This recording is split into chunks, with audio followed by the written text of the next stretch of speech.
Kim, Ryzhikov, and Zabritsky will have been, as we said, a 245-day mission on the International Space Station, in which they spanned 3,920 orbits of the Earth, a journey of almost 104 million statute miles.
Flight control team is monitoring systems on the Soyuz MS-20 spacecraft. Countdown to control in Houston, ticking backward toward the engine firing of the Soyuz vehicle. A 4-minute, 42-second retrograde firing that will slow the Soyuz down by 128 meters per second, allowing it to drop out of orbit for its high-speed return back to Earth.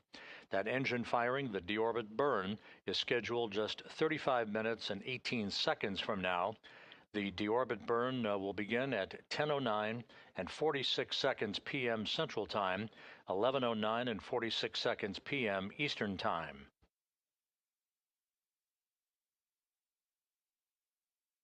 Preliminary.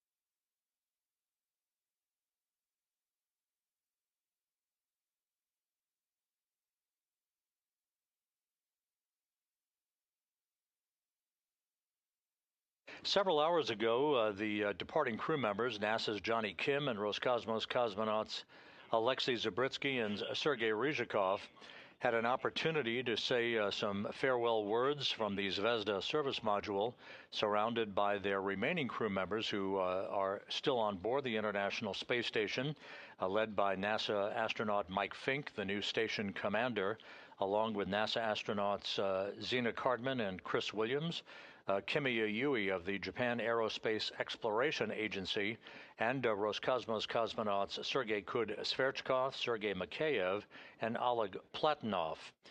The crew members had an opportunity to gather in the Prashal module to say their final farewells before Ryzhikov, Zabritsky, and Kim floated through the hatchway, making their way inside the Soyuz spacecraft.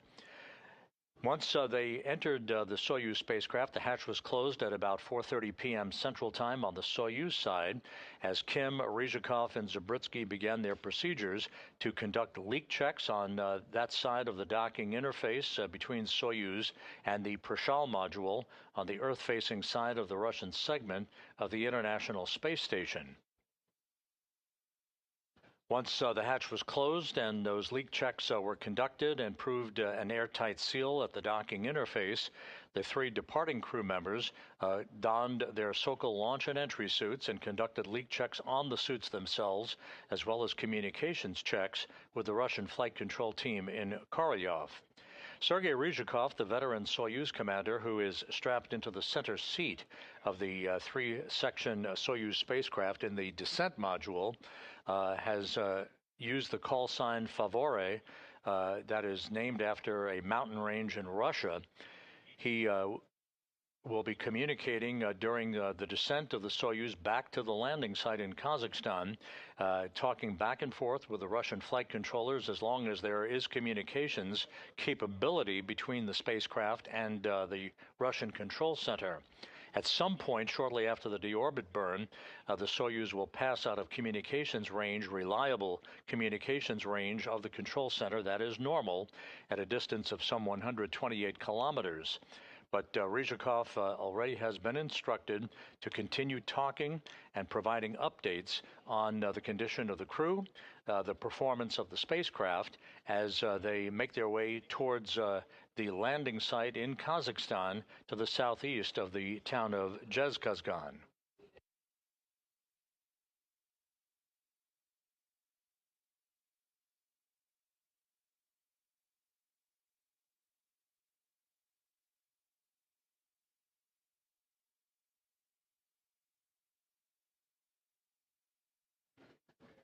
Kim, Ryzhikov, and Zabritsky, upon touchdown, will have completed 245 days in space, 3,920 orbits of the Earth, a mission spanning 104 million statute miles.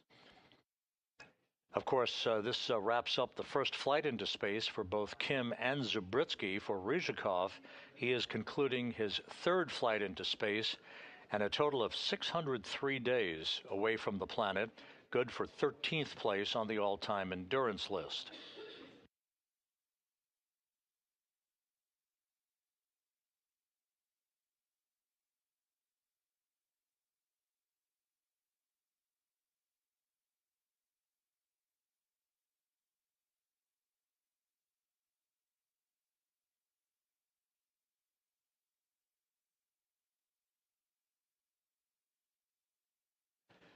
We are 30 minutes away from the deorbit burn. This is an animation that shows the activities of the 4-minute, 42-second retrograde firing to enable the Soyuz to drop out of orbit. About 24 minutes after the deorbit burn is complete, the separation of the modules pyrotechnically will discard the instrumentation and propulsion module and the orbital module, leaving only the descent module flying in the direction of travel toward the landing site with its heat shield repelling temperatures building up to about 2,500 degrees Fahrenheit. About 15 minutes before landing, the parachute deployment sequence will initiate. First, a drogue chute, followed by the main parachute, the large orange and white parachute you're accustomed to seeing. Just a few seconds before touchdown, the Soyuz will fire its soft landing thrusters. Just a few feet above the ground, a final braking maneuver, and the Soyuz MS-27 will be home. The helicopters, the Russian Mi-8 helicopters belonging to the Rosaviatsa Search and Recovery Forces, in which there are half a dozen NASA personnel embedded in the recovery team operating this evening and actually Tuesday morning now in Kazakhstan. They will be in the Russian Mi-8 helicopters right around the time of the deorbit burn, beginning to make their way towards the landing site. It is choreographed specifically so that they arrive at the landing site to greet the Soyuz under its chute, flying in a racetrack pattern. One by one after touchdown, the helicopters will land. They will the personnel will begin to make their way towards the spacecraft to begin the process of extracting the crew, placing them on 3 chairs nearby their capsule. It'll be quite cold at the landing site, I suspect, based on previous activities in Kazakhstan, that they will not keep the crew out in that cold weather for very long before they're carried in those chairs into a nearby inflatable medical tent to get out of their Sokol launch and entry suits and to get into more comfortable clothing. They will be brought to 3 awaiting helicopters, 1 for each crew member, and flown about 2 hours back from the landing site to the main staging city to the northeast in Karaganda, where a NASA Gulfstream jet and a Gagarin Cosmonaut Training Center jet are waiting. The NASA jet to take Kim back to the Johnson Space Center, the Gagarin Cosmonaut Training Center jet to take Ryzhikov and Zabritsky back to their training base in Star City, Russia, outside of Moscow.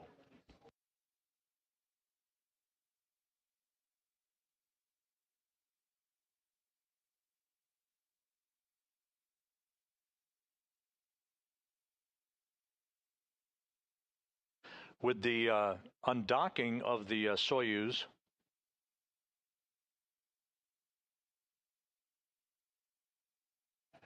the Soyuz MS-27 occurred at 7:41 and 30 seconds p.m. Central Time, 8:41 and 30 seconds p.m. Eastern Time from the Prishal module on the Earth-facing port of the Russian segment of the International Space Station.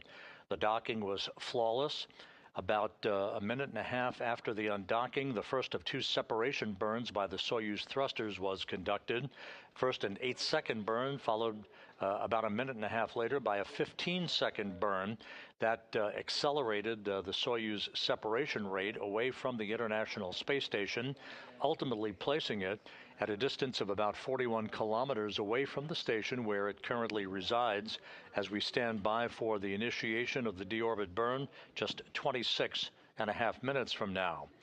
Again, the undocking occurring at 7:41 and 30 seconds p.m. Central Time, 8:41 and 30 seconds p.m. Eastern Time, as the Soyuz and the International Space Station flew 262 statute miles over eastern Mongolia.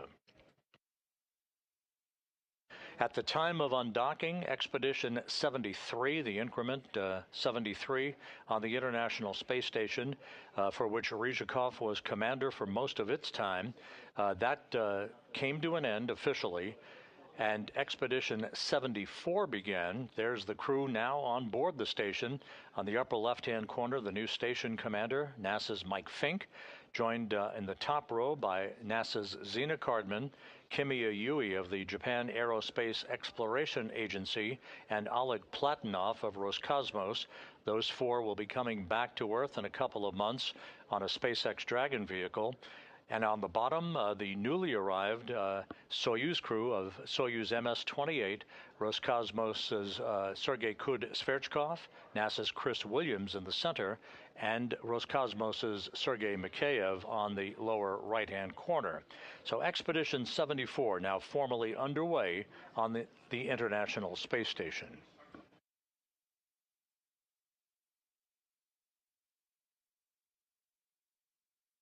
Включение СКД 25 минут, на борту порядок. 25 minutes to SKD burn. Everything is fine on board. Copy all, por favor.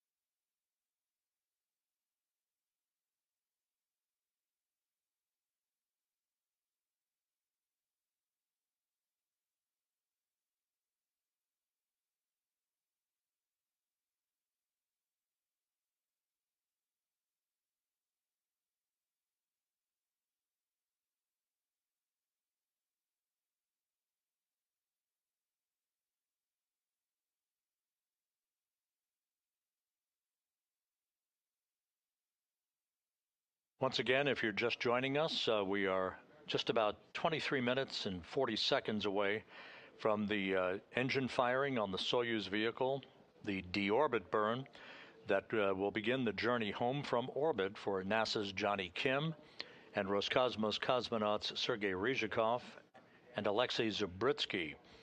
The trio launched on the Soyuz MS-27 from the Baikonur Cosmodrome in Kazakhstan back on April 8th, arriving for their docking to the Prishal module just about 3 hours and 15 minutes later, a two-orbit rendezvous profile, which is customary these days. And now, with their 245-day mission drawing to a close, we are set for the final act in this space mission that will see them complete the deorbit burn. Once again, about 24 minutes after the completion of that retrograde braking maneuver, once they are well away from low Earth orbit, they will have the separation of modules, the pyrotechnic separation of the three sections of the Soyuz vehicle. The instrumentation and propulsion module, which is the lower section, and the orbital module, which is the upper section, they will separate from the descent module.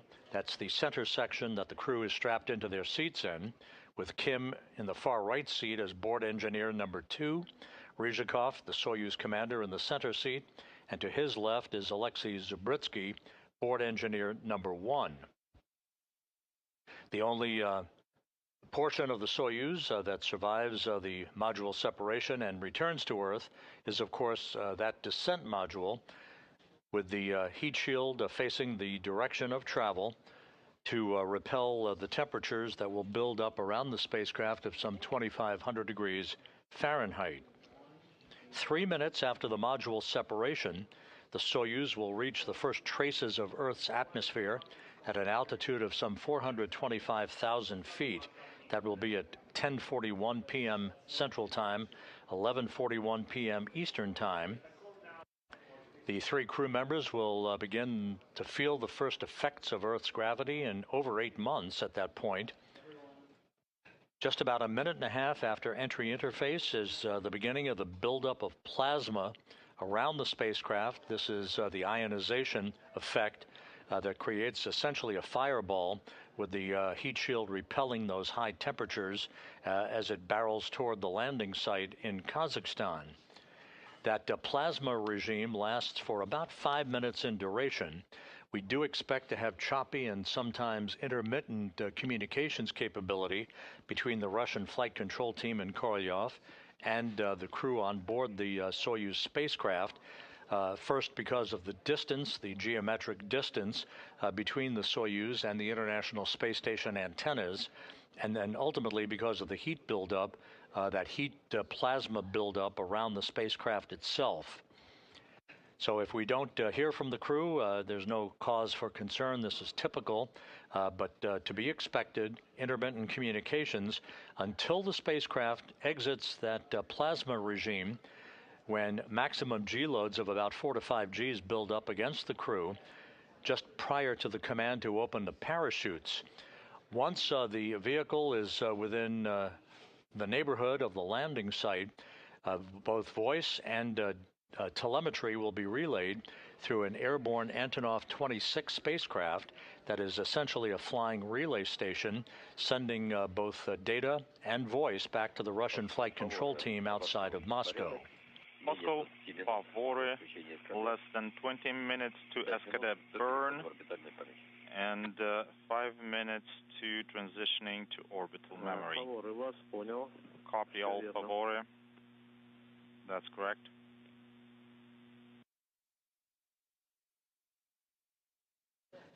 You will hear Ryzhikov calling out the duration of the deorbit burn for its 4 minutes and 42 seconds expected duration, plus chamber pressures. He will be encouraged by the Russian flight control team to continue to report on the condition of the crew and how the vehicle is behaving as it makes its way toward entry interface with its guidance honed in on the landing site 91 miles to the southeast of Zhezkazgan. Landing again scheduled at 11:03 and 55 seconds p.m. Central Time, 12:03 and 55 seconds a.m. Eastern Time Tuesday morning. That will be 10:33 and 10:03 and 55 seconds a.m. Kazakhstan time, about 2 hours and 6 minutes after sunrise.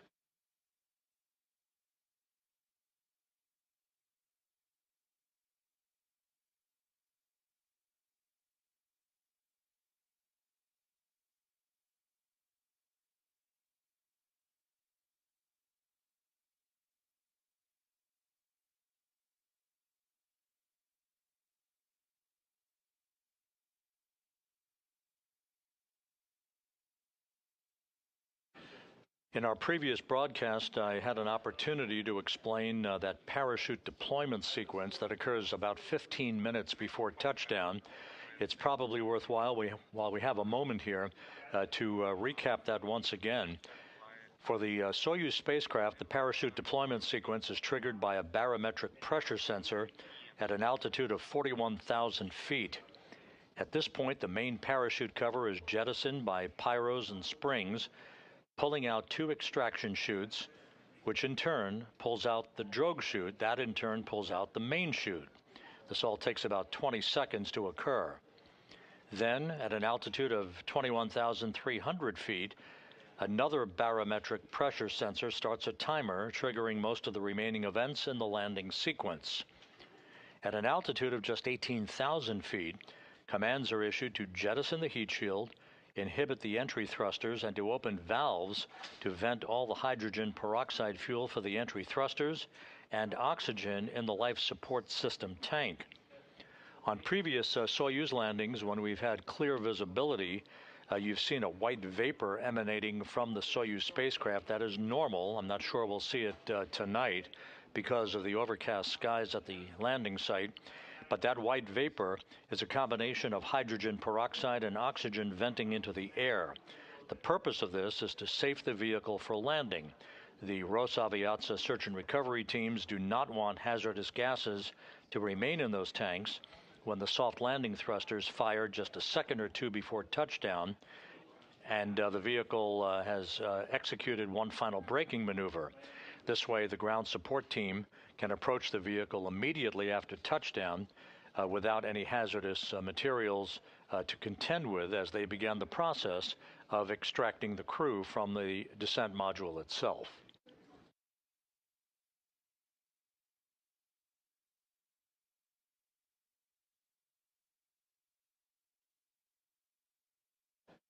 Less than 16 minutes now from the issuance of the command for the beginning of the deorbit burn, which will begin the final leg of the journey home for Johnny Kim, Sergei Ryzhikov, and Alexei Zabritsky. Ryzhikov and Zabritsky had an opportunity to conduct two spacewalks during Expedition 73, totaling 13 hours and 3 minutes. We have Kim spent his 8 months on orbit heavily into scientific research on the station. These three, along with their crewmates, had an opportunity also to commemorate the 25th anniversary of a permanent human occupancy on board the International Space Station that began on November 2nd, 2000, with the arrival on board of Expedition 1, the commander then, Bill Shepard, along with Roscosmos cosmonauts Sergei Krikalev and Yuri Gidzenko.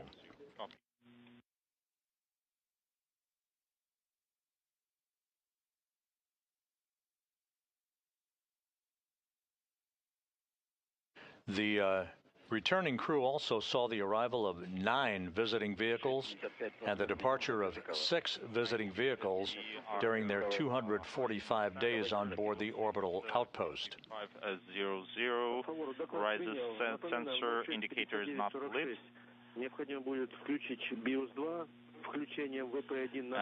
You will need to activate BIOS 2 at 06:59:46. And don't forget to deactivate Beta 1 on BO switch panel. And that time is 07:04:37. Okay. Activating Although tonight's operation is being conducted by the Russian flight controllers half a world away at the Russian Mission Control Center outside of Moscow, here in Mission Control in Houston, the International Space Station Flight Control Team on duty, as they are 24/7, 365, tonight led by Flight Director Heidi Brewer in the middle of your screen. At the bottom of your screen to her left is Flight Director Garrett Hain. And at the top of your screen to Brewer's right is veteran astronaut Luca Parmitano of the European Space Agency, a Soyuz veteran in his own right.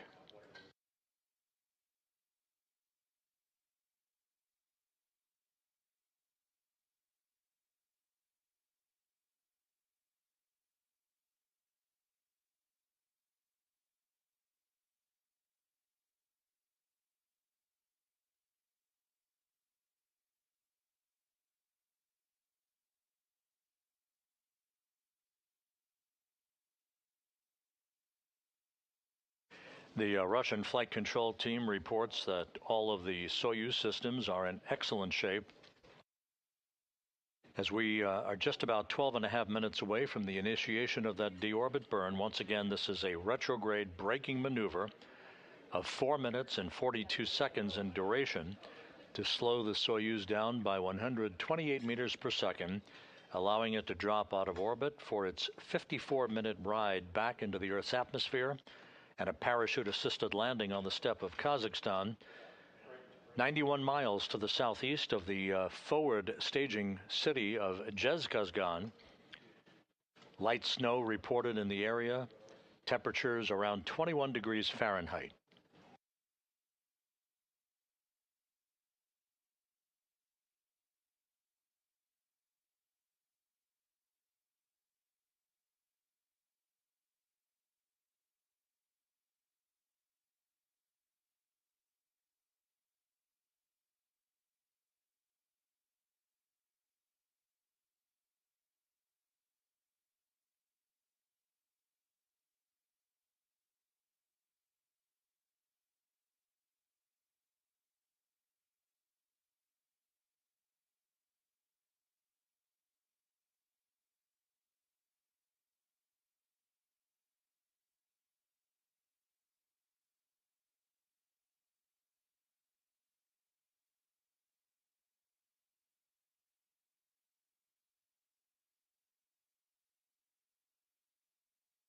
We're now just 11 minutes away from the initiation of the deorbit burn. All quiet here in Mission Control in Houston.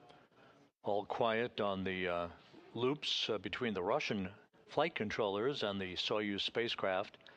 Again, just for situational awareness, you'll be hearing the call sign Favore in the communications between the flight controllers in Korolyov and Sergei Ryzhikov, the Soyuz commander. That is the call sign selected by Ryzhikov. All Soyuz commanders select a call sign for their spacecraft that is used from launch to docking, and then reversely from undocking to landing.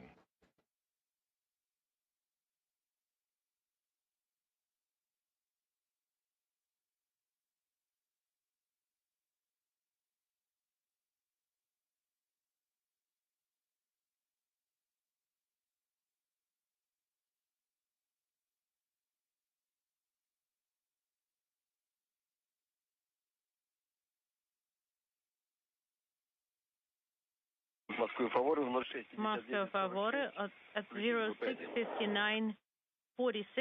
We have VP1 turned on.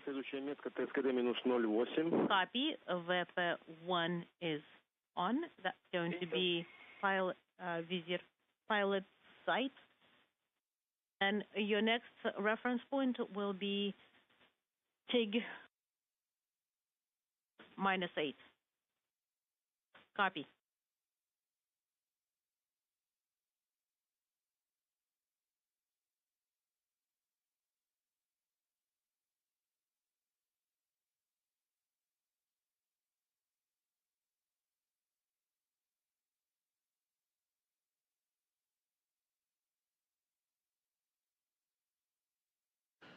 At the landing site this evening, there are 6 Russian Mi-8 helicopters that will be airborne from the airfield in Zhezkazgan right around the time of the deorbit burn, some 9 minutes from now, to be joined by an Antonov 26 fixed-wing aircraft. That is the flying command and control center that will relay telemetry and voice from the Soyuz back to the Russian Mission Control Center as the Soyuz approaches the landing site. There are also 4 all-terrain vehicles in play that are always used for support of recovery personnel.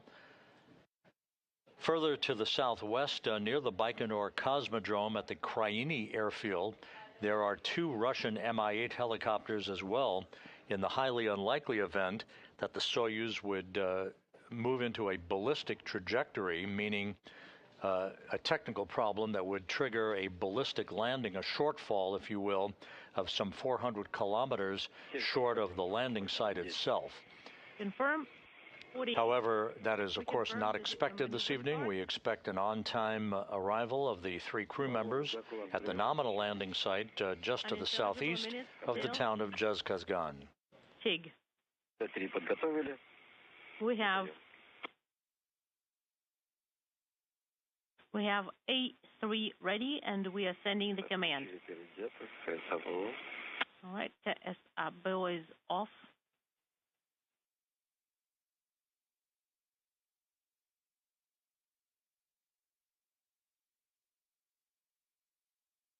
Correction, test 3.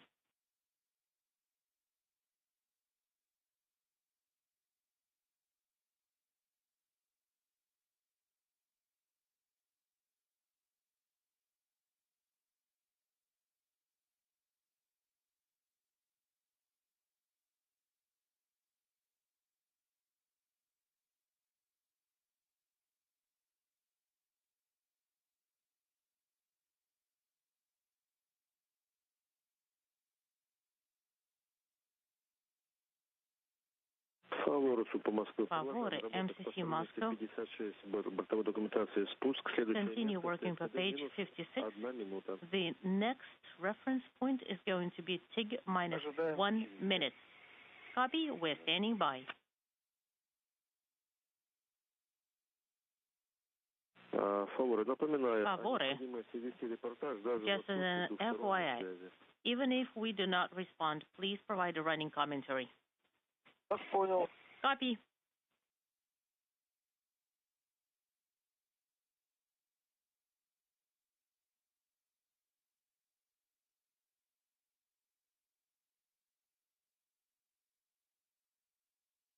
Now approaching the 5.5-minute mark until the start of the deorbit burn, and as you just heard, a reminder to Sergei Ryzhikov, the Soyuz commander, to provide running commentary, not just during the deorbit burn. You'll hear him calling off the times and chamber pressure on the Soyuz engine, but also a running commentary of the condition of the vehicle during its descent back in the Earth's atmosphere for as long as communications are available.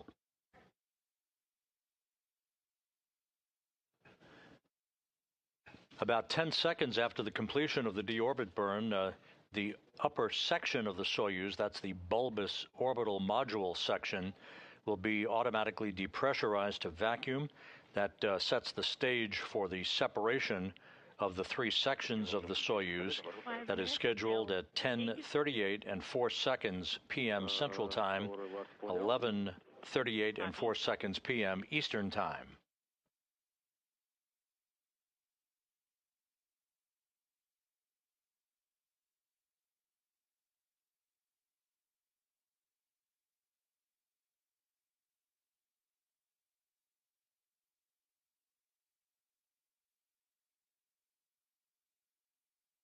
On board the International Space Station, the newly comprised Expedition 74 crew, the commander, NASA's Mike Fink, along with NASA crew members Zena Cardman and Chris Williams, Kimiya Yui of the Japan Aerospace Exploration Agency, and cosmonauts Sergei Kud-Sverchkov, Sergei Mikheyev, and Oleg Platonov of Roscosmos are in their pre-sleep period. They have been following the communications of the departure of their 3 colleagues, Kim, Ryzhikov, and Zabritsky, following them toward their landing in Kazakhstan that is scheduled at 11:03 and 55 seconds p.m. Central Time.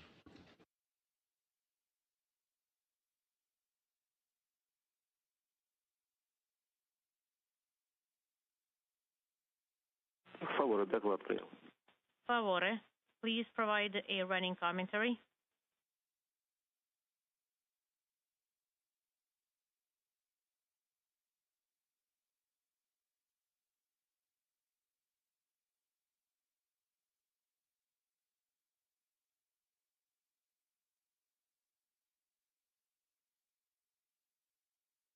Now just 3 minutes away from the start of the deorbit burn.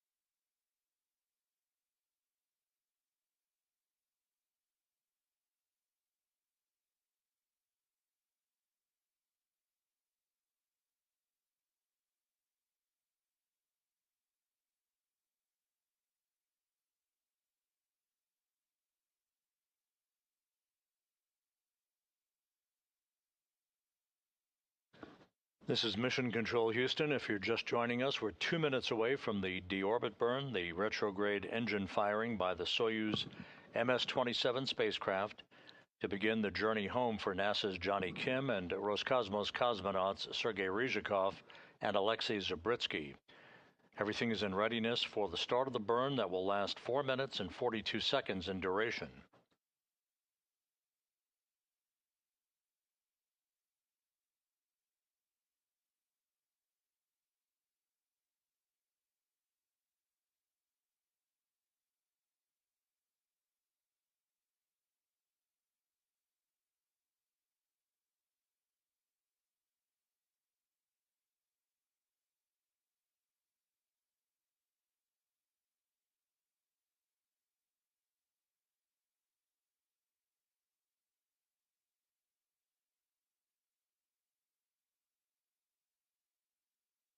Just 1 minute away now from the deorbit burn and the start of the journey home for Kim, Ryzhikov, and Zabritsky. The stabilization mode command has been prepped. We're standing by, and we're sending the J3 command. Escada cover. The Soyuz engine cover has been opened. BIOS confirmed. 35 seconds from the start of the burn. For Escada operation confirmed. Copy. Please monitor it on displays maneuver and control. Copy. On Info 1 and 15 seconds till the burn. And we are standing by for the TIG.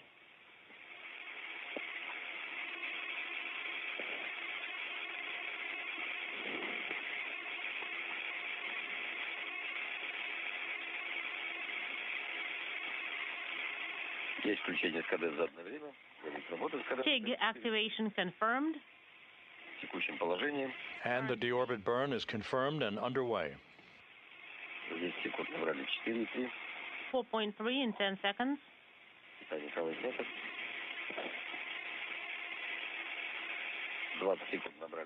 20 seconds. Unintelligible 9. Is the delta? 30 seconds. 30 seconds into the burn, everything looks good. Burn. This will slow the Soyuz down by 128 meters per second, allowing it ultimately to slip out of orbit. Consumption is nominal.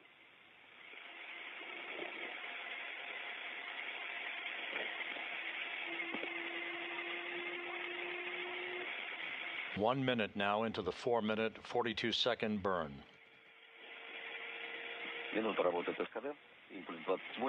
1 minute into the burn, and probe consumption is nominal, 65. KDU parameters are nominal. Copy.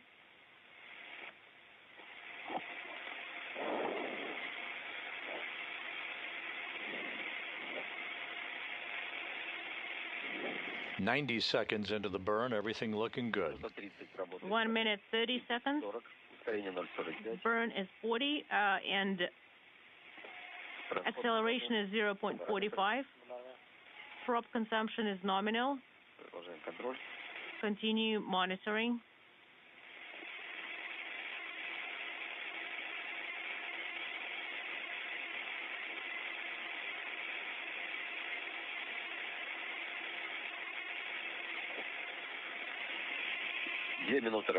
Two minutes. Into TIG, 0.46 is the delta V, 56, and 130 is for the prop consumption, and the parameters are all nominal. Now halfway through the burn, chamber pressure, fuel consumption, all looking good.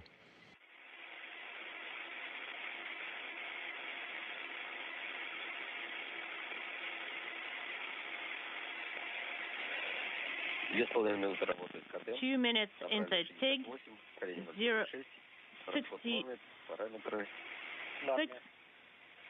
68, and parameters are all nominal. We are past.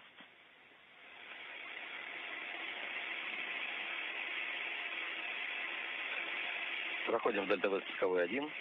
All right, we are past Delta V. 3 минуты. Passing 3 minutes into the burn, about another minute and 42 seconds left. 82 meters. Параметры. Parameters are all nominal. Prop consumption is also nominal. At Zhezkazgan, the forward landing staging site, the Rosaviatsa search and recovery helicopters, the Russian Mi-8s, have their rotors spinning, ready to take off in sequential fashion for the landing site. It's about a 30-minute ride. For the burn, 0.46 is a Delta V, and prop consumption is 230. 1 minute left in the burn. Менее минуты до ГК.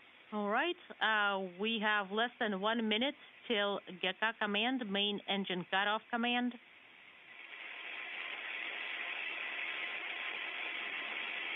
4 минуты работаем. 4 minutes into the burn. Ускорение 0,46.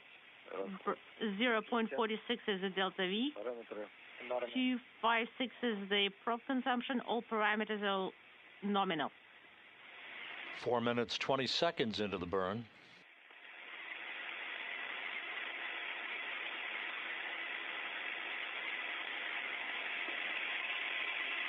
Ожидаем ГК через 10 минут. And we're standing by for the completion of the burn. Через 10 секунд отставить. We're standing by for the main engine cutoff command in 10 seconds. Есть выключение двигателя. Main engine cutoff command. And we have engine shutdown, a perfect deorbit burn. Off, SDBO is open. The proper change in velocity was achieved. So Johnny Kim, Sergei Ryzhikov, and Alexei Zabritsky are Pressure in BO heading home for a landing on the steppe of Kazakhstan. 190 is stable.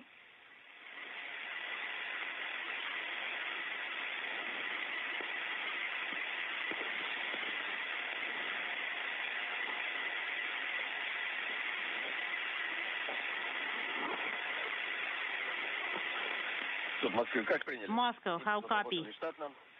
The burn was nominal. ГК вовремя. Main engine cutoff on time. Favore. We copy all.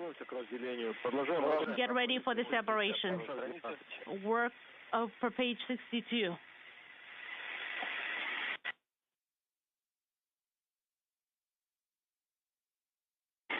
So with the completion of the deorbit burn, next up on the timeline will be the pyrotechnic separation of the 3 sections of the Soyuz vehicle.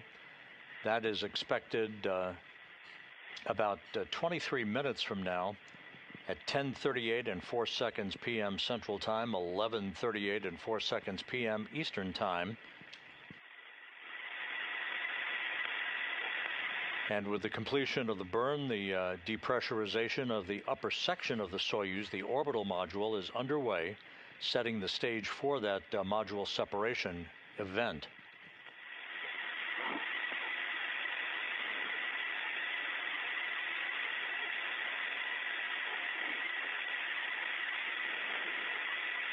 Так, разделение по ГЦ есть. Separation confirmed. Время до разделения. Обратный отсчет идет?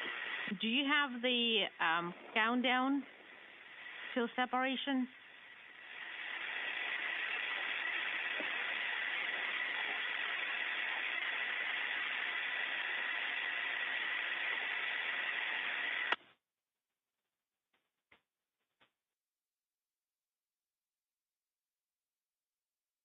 We're about 9 minutes away from the point at which the Soyuz will be right on the edge of choppy communications with the Russian flight control team that you see there in this balcony view from the Russian control center outside of Moscow.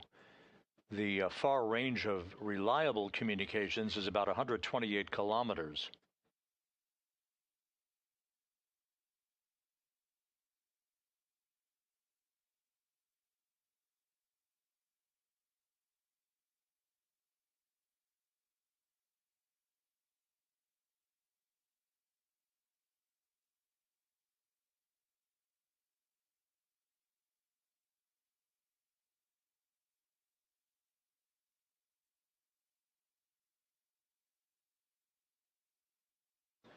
The Rosaviatsia search and recovery forces will be airborne momentarily from the Zhezkazgan airfield in Russian Mi-8 helicopters for about a 30-minute transit to the landing site,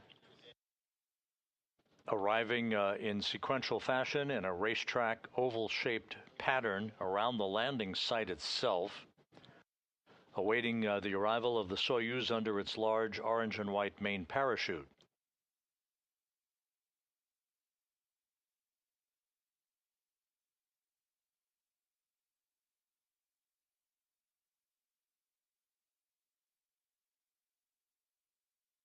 And reports from Zhezkazgan now indicate that the first of the helicopters are in fact airborne toward the landing site with the nominal completion of the deorbit burn.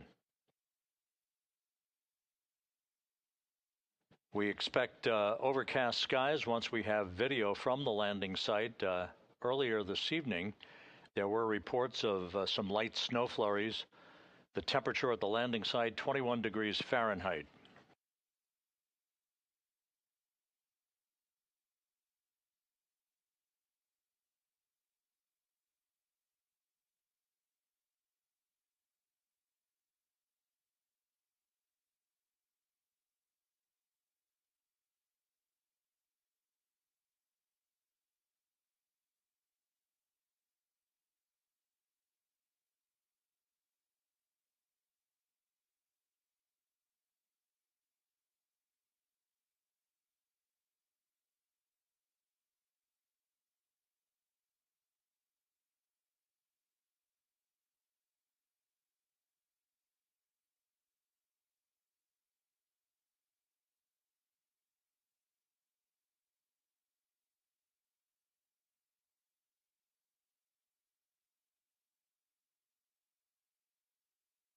We're about 43 minutes away from our expected landing time of 11:03 and 55 seconds p.m. Central Time. Everything is in readiness at the landing site. The Russian Mi-8 helicopters are airborne, heading for that point, some 91 miles to the southeast of the town of Zhezkazgan. After touchdown, the helicopters will land in sequential fashion and begin the process of approaching the vehicle and extracting the crew, placing them in 3 chairs outside of the capsule. They'll be bundled up against the chilly temperatures, albeit desiring fresh air after 245 days in space. They'll be brought into a nearby inflatable medical tent and will be helped out of their Sokol launch and entry suits into more comfortable clothing. They'll receive initial medical tests and then brought back out to board 3 helicopters, 1 for each crew member, for a 2-hour flight back to the prime staging city of Karaganda, Kazakhstan. Johnny Kim will board a NASA jet for a flight back to the Johnson Space Center, while Sergei Ryzhikov and Alexei Zabritsky board a Gagarin Cosmonaut Training Center jet to fly back to their training base and their home in Star City, Russia, outside of Moscow.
This is Mission Control Houston.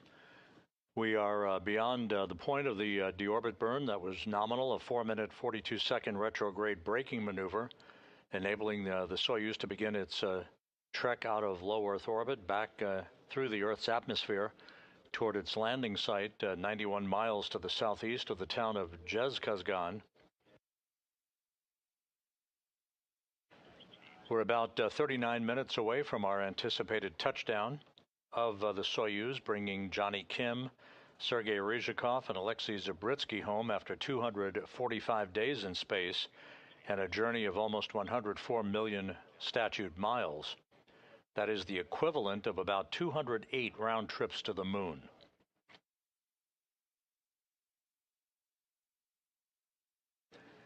We are at the point where we expected communications either to be very ratty or to drop out altogether. This is typical. We should be regaining communications sporadically up until the time of entry interface and the entry into the plasma regime, where the peak heating around the spacecraft creates an ionization effect that would prevent any communications until the Soyuz descends further out of the upper regions of the Earth's atmosphere and regains communications with the Antonov 26 fixed-wing aircraft in the vicinity of the landing site. Moscow, everything is fine on board. We have less than 13 minutes left till unintelligible, and we are till separation, and we are going to be closing devices in about 5 minutes. Copy, favore. 12 minutes till separation. Station, how do you copy, favore?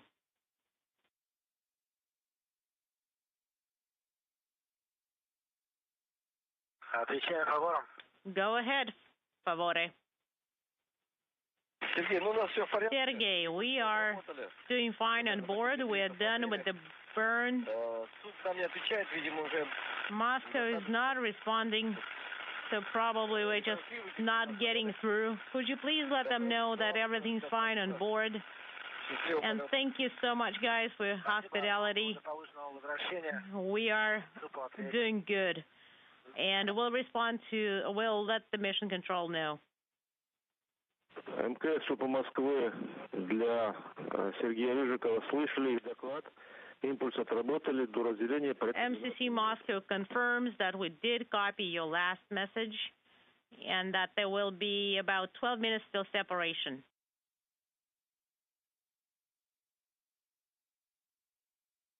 And a good comprehensive report as Sergei Ryzhikov, the Soyuz commander, talked to Sergei Kud-Sverchkov aboard the International Space Station, as well as the flight control team in Korolyov that you see there in this live view from a balcony camera. The report from Ryzhikov indicates that the crew is in great shape, feeling well, and that all of the Soyuz systems are in good shape, as we are about 11 minutes away from the expected time of the module separation, the pyrotechnic separation of the 3 sections of the Soyuz, enabling the descent module, in which the crew is strapped into their respective seats, to be facing the direction of travel, with the heat shield repelling the buildup of heat and plasma as the Soyuz makes its way through the denser portion of the Earth's atmosphere, heading for its landing site. We are expecting touchdown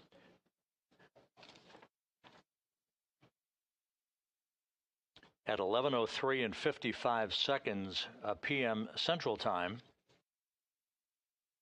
some 36 minutes from now.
This is Mission Control Houston. The three returning crew members, NASA's Johnny Kim and Roscosmos cosmonauts Sergei Ryzhikov and Alexei Zabritsky, are currently about 9 minutes away from the next milestone on the road back to Earth, that being the pyrotechnic separation of the three sections of the Soyuz spacecraft, and some 34 minutes away from their touchdown on the steppe of Kazakhstan on a parachute-assisted landing that is anticipated at 11:03 and 55 seconds p.m. Central Time, which is 10:03 and 55 seconds a.m. Kazakhstan time Tuesday. That is about 2 hours and 6 minutes after sunrise at the landing site.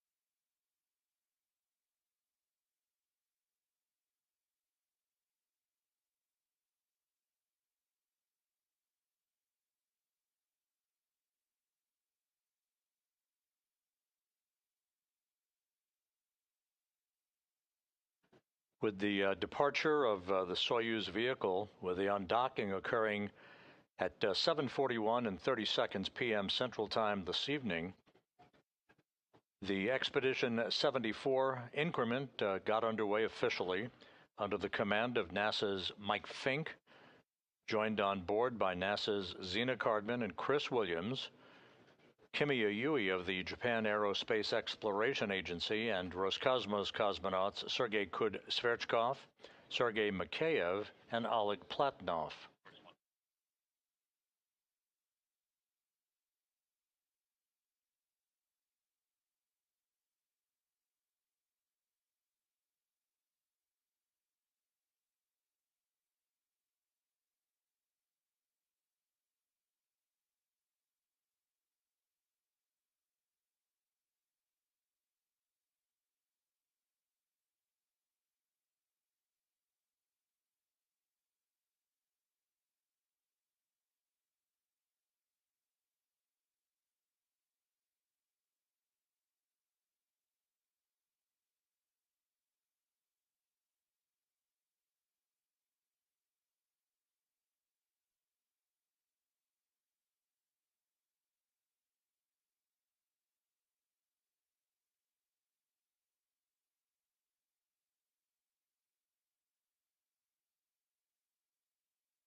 We're about 30 minutes away from our anticipated touchdown of the Soyuz MS-27 on the steppe of Kazakhstan.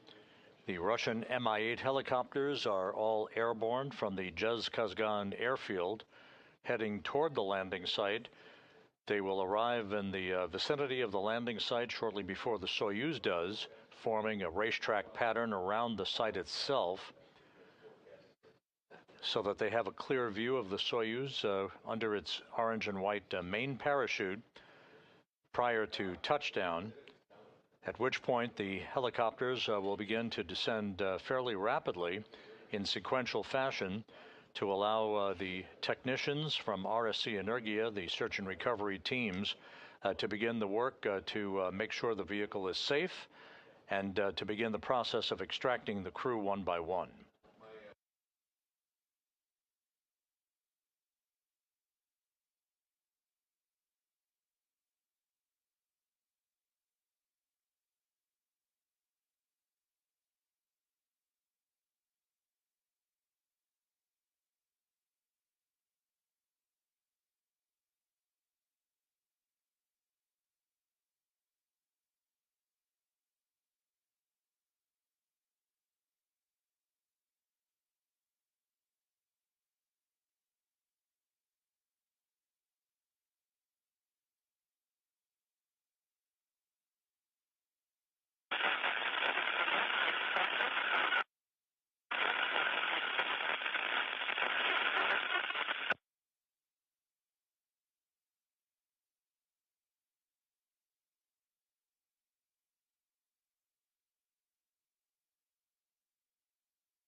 We're about 28.5 minutes away from the anticipated landing of the Soyuz MS-27. Everything in good shape. Some 3 minutes away from the module separation. That'll be the next milestone that we'll be waiting to receive telemetry on.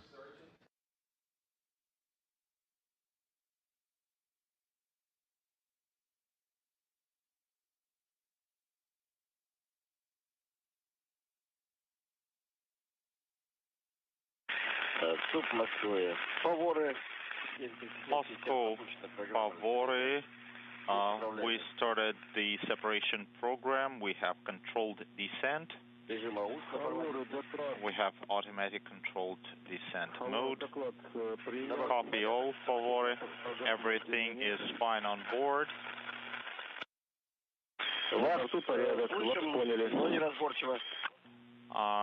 We didn't hear you last. We started separation program.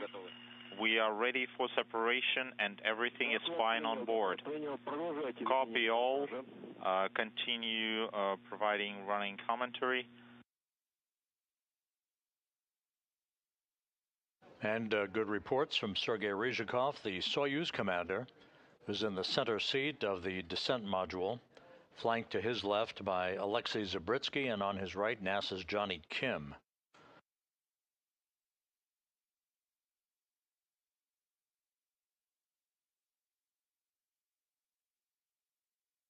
About 1 minute away from module separation.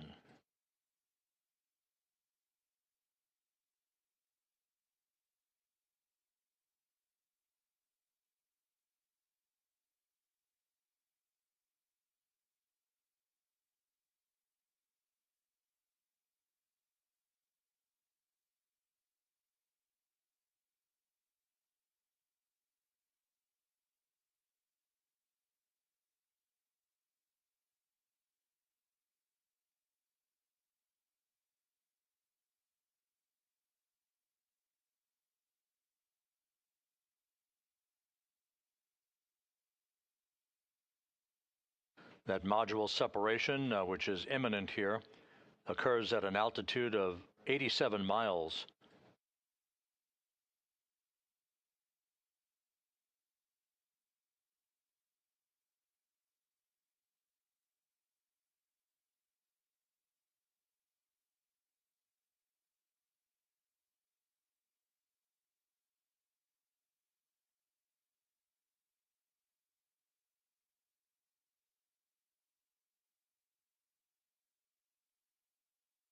And telemetry received in the Russian Mission Control Center indicates a good module separation.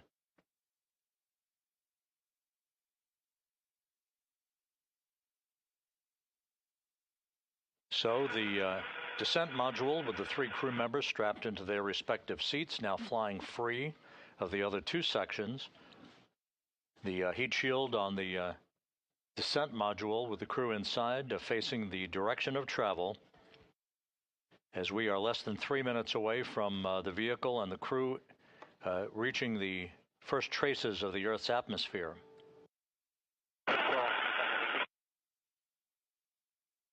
Time to touchdown, 24 minutes, 45 seconds.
This is the point at which the communications from the Soyuz are expected to be choppy and sporadic. Once the vehicle begins what is called entry interface at an altitude of 61.8 miles, the ionization of plasma around the vehicle will begin to build for several minutes, thus blocking communications for the most part. 23 minutes now till touchdown.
This is Mission Control Houston, less than 21 minutes from the anticipated landing of the Soyuz MS-27 on the steppe of Kazakhstan, a parachute-assisted landing that brings Johnny Kim of NASA and Roscosmos cosmonauts Sergei Ryzhikov and Alexei Zabritsky home.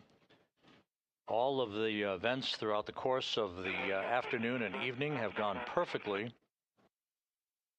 The entry interface has been reached. Temperatures beginning to build around the spacecraft. This is the area of peak heating on the descent module, with the heat shield obviously repelling that heat. The vehicle and the crew on board should be exiting that plasma regime in about 3.5 minutes. Meanwhile, a half a dozen Rosaviatsa Russian Mi-8 helicopters, including NASA personnel embedded with the search and recovery team, are in transit to the landing site, should be arriving shortly to take up their positions in a racetrack pattern around the landing site, awaiting the arrival of the Soyuz under its large orange and white parachute.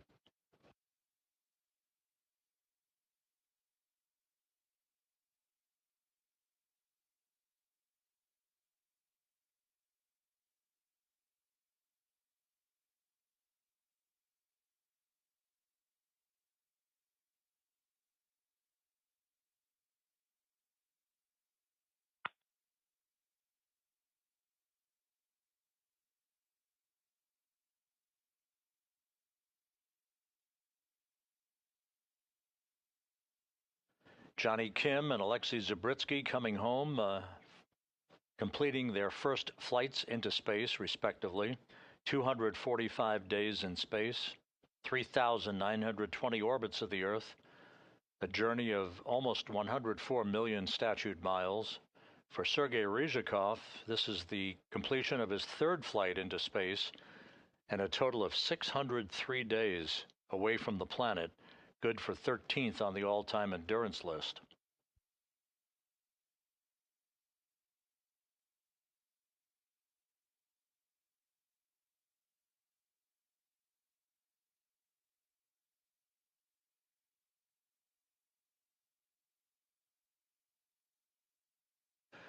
This is a low resolution view from the landing site, showing several of the all-terrain vehicles from a drone shot. This is courtesy of Roscosmos.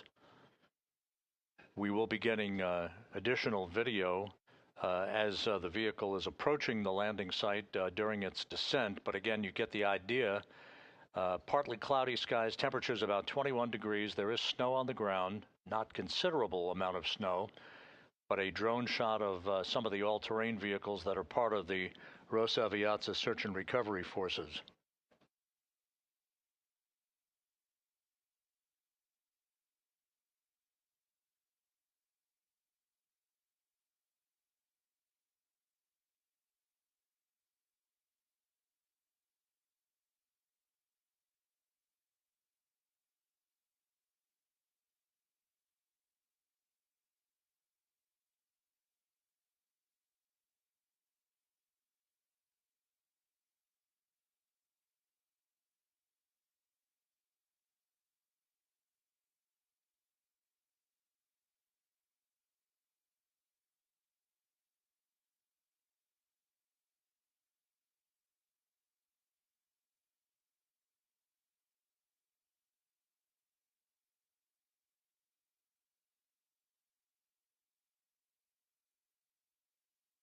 We're at the point of the entry where maximum G loads of about 4 to 5 Gs beginning to build up on the crew.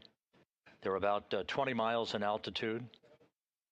Their entry guidance on board taking them to the landing site. Favoria, you're breaking up. We passed re-entry, passed plasma, unintelligible. Интеграл текущий 320. Integral is 13.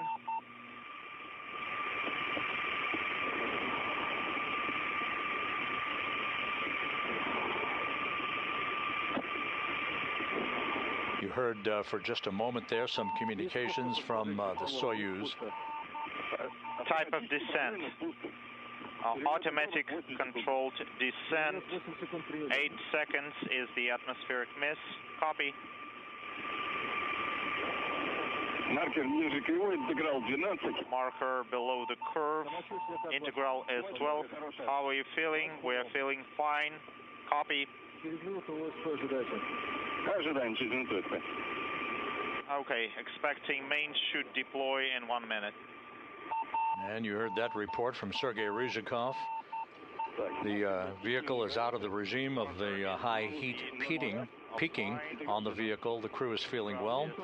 We're 15 minutes away from touchdown and just a few seconds away from the anticipated command to open the chutes. Prepare for main chute deploy.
This is Mission Control Houston, less than 13 minutes before touchdown. We're standing by for confirmation of the deployment of the chutes.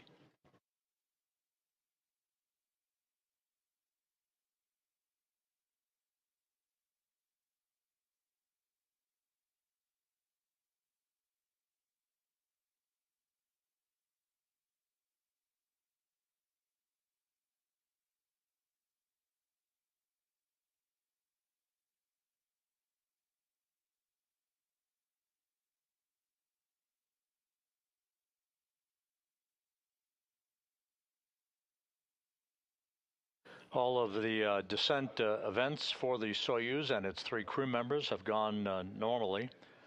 Again, we are standing by for confirmation of a nominal chute deploy.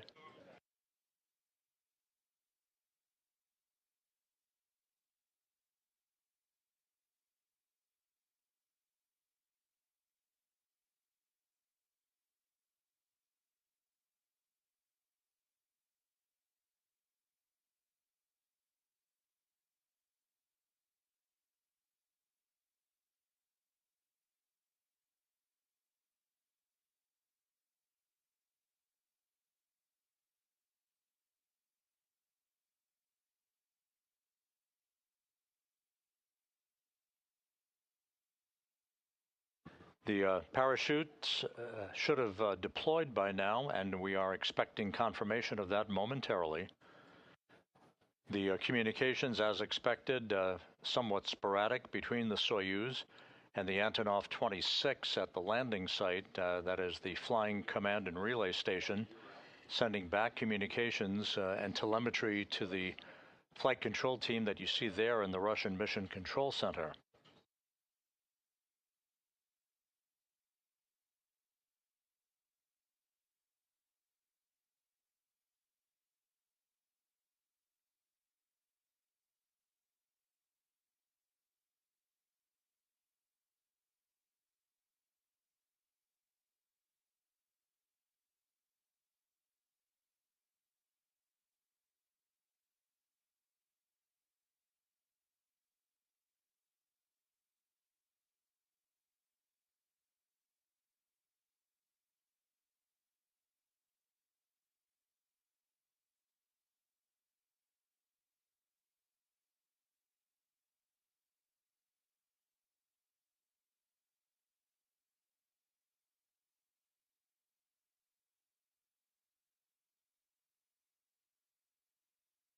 This is Mission Control Houston.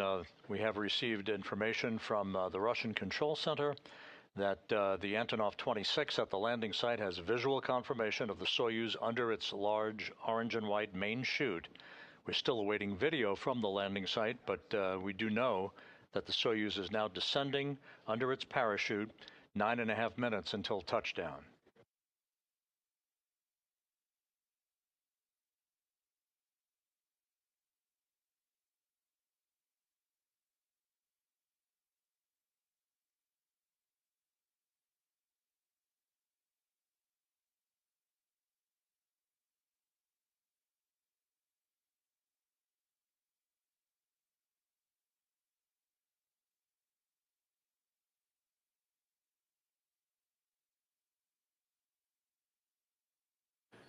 And this view of the landing site from a drone, courtesy of Roscosmos, as it pans the area of the landing site. Again, we did receive confirmation that the Soyuz is descending under its main parachute. Everything appears to be going nominally, with 8.5 minutes to go until touchdown.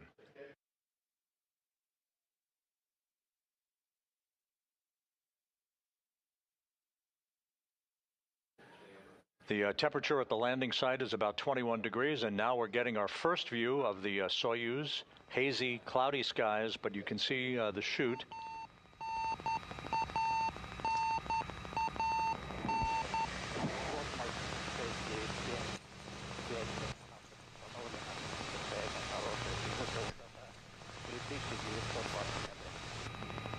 This is not as clear a view as we're typical accustomed to, but nonetheless, it does show the large parachute, the Soyuz under that chute, descending for a touchdown about 7 minutes and 40 seconds from now, and a view from an aerial drone of some of the all-terrain vehicles moving toward the expected touchdown site.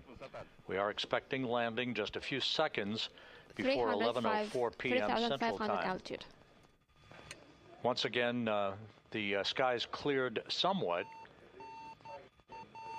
to allow us these views. Some snow on the ground, temperatures around 21 degrees Fahrenheit, but everything is in good shape as the Soyuz heads for an on-time landing to bring Johnny Kim, Sergei Ryzhikov, and Alexei Zabritsky back to Earth after 245 days in space. 7 minutes till touchdown.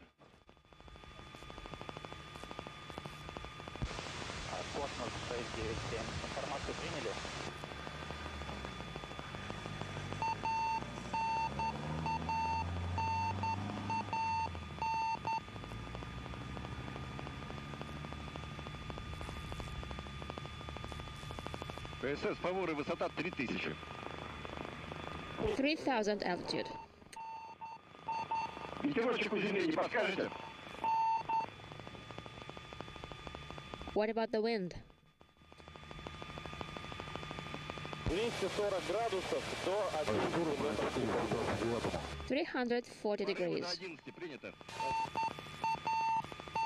You can hear the beeping of the radio beacon on the Soyuz as it establishes radar contact with the Antonov fixed-wing aircraft. The Russian Mi-8 helicopters now in a racetrack pattern around the landing site as we are less than 6 minutes away from anticipated touchdown. This is module. Yes, problem. My ears are... I need to pop my ears. I cannot reach my... Try to make a, like, how to say, like a drink of water. I tried. Now pressure equalization, so Yeah. soon would be nice.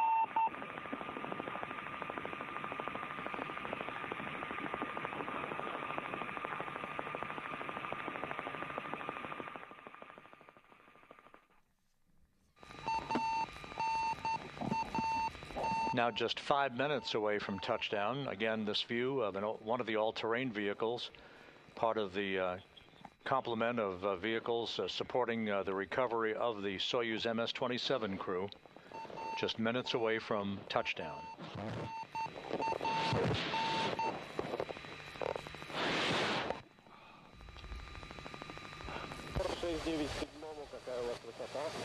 Текущая высота 2000, фаворы. 2000 is the current altitude.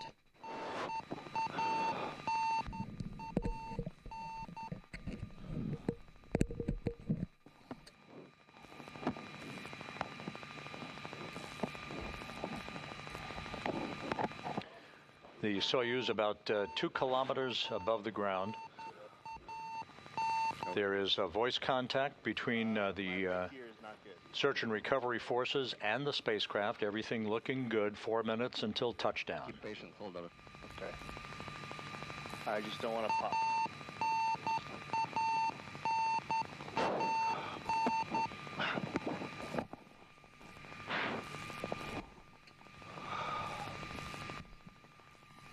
Так, еще раз подтянемся.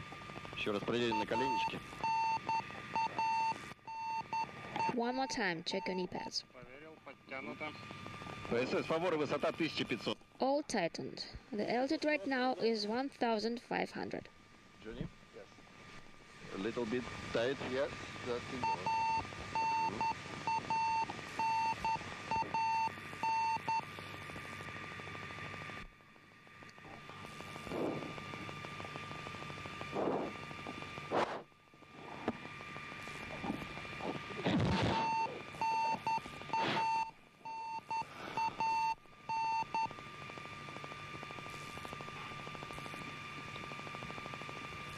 Several views being provided by Roscosmos.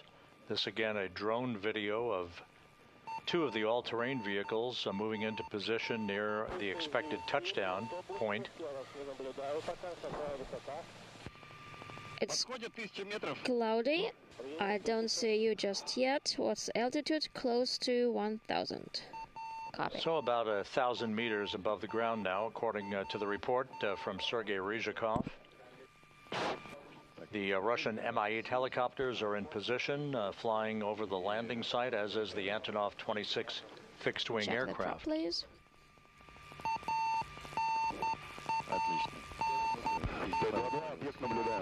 Excellent. ПСС Фаворы, высота 800, кислород стравился. 800 altitude. 800 meters now off the ground. We'll report to you the status after landing about the tanks. Контрольная высота 700 метров. 700 meters. Crew, get ready for landing. The crew being instructed to brace for landing. Отлично, молодец, Женя. I got it. Молодец.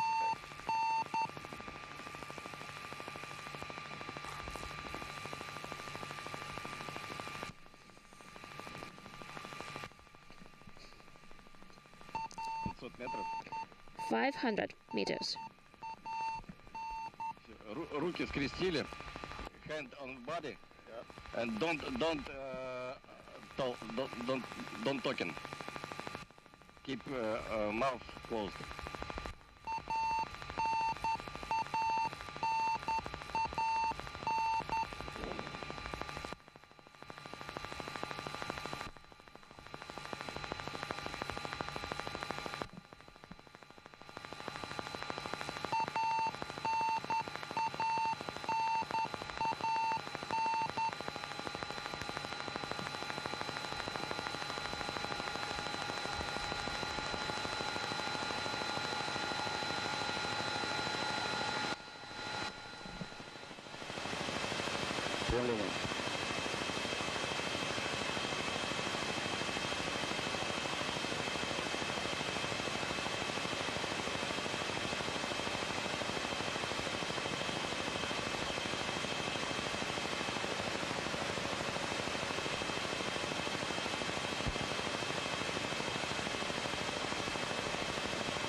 Т-22, даю координаты посадки 47-22, 69-43. The coordinates of the landing are as follows: 47, 22, 69, 43. Так, приняли борта. Did you copy?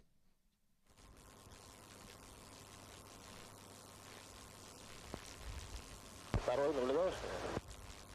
Не. Стрелочка, видишь, над нами развернулась. Да, наблюдаю. Стрелочка. Третью стрелку влево показываю. Do you see the arrow? It turned. It's to the left. 47-22, 69-43. The landing coordinates 47, 22, 69, 43.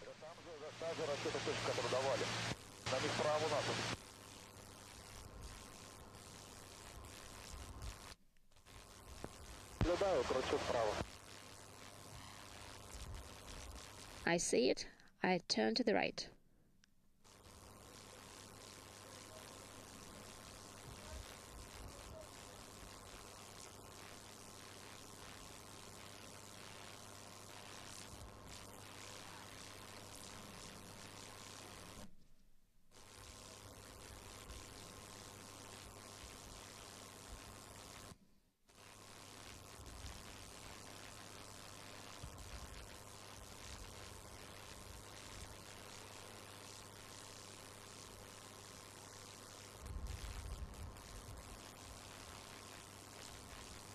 Форт 429. Фавор экипажу поискового самолета. Tabor 429. На приеме. To the rescue aircraft. Второй-то где? Догоняю. Second to one.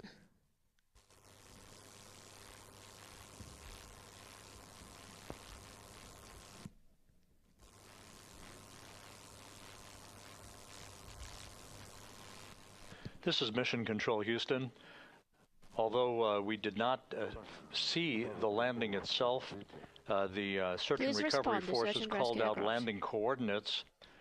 And from that, we have informed the flight director here in Mission Control that the Soyuz MS-27 has in fact landed. 522, close by. The approximate landing time, 11:03 and 30 seconds p.m. Central Time, 12:03 and 30 seconds a.m. Eastern Time, 10:03 and 30 seconds a.m. at the landing site. So we'll call it a landing. To 429. And now the search and recovery forces and the Russian Mi-8 helicopters will be moving into position to begin the extraction of the crew once they've ascertained that the vehicle has no hazardous gases. Once again, Soyuz MS-27 has landed. It was a nominal entry. The unofficial landing time, 11:03 and 30 seconds p.m. Central Time, 12:03 and 30 seconds a.m. Eastern Time.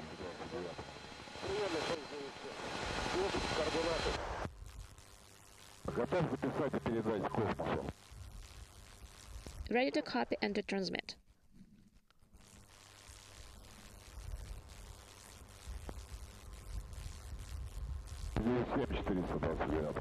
На приеме 697. Космос запрашивал. Готов передать информацию.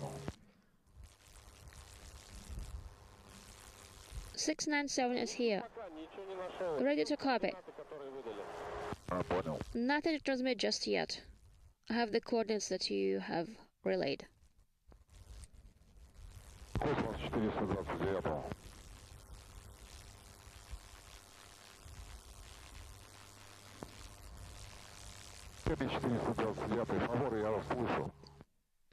Cosmos to 429.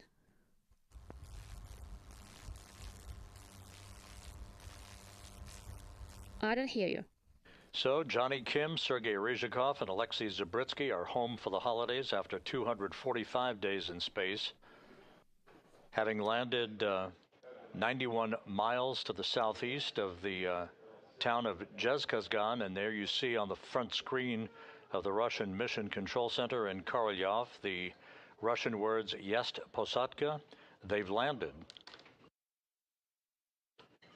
All of the evening's events, from hatch closure to undocking to the deorbit burn, all of the entry activities and landing went by the book to bring to an end this 245-day mission spanning almost 104 million statute miles.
The all-terrain vehicles, including one that contains the ground-based television cameras and their operators, are in the process of making their way toward the spacecraft. Hopefully within a few minutes, they'll reestablish that television view with the search and recovery teams surrounding the capsule, beginning the work to extract the vehicle. The crew inside the vehicle in the descent module, Johnny Kim strapped into the right seat of the descent module. In the middle seat, Sergei Ryzhikov, the Soyuz commander, and in the left seat, Alexei Zabritsky, having completed their 245-day mission with a landing at 11:03 and 30 seconds p.m. Central Time, 12:03 and 30 seconds a.m. Eastern Time on Tuesday morning.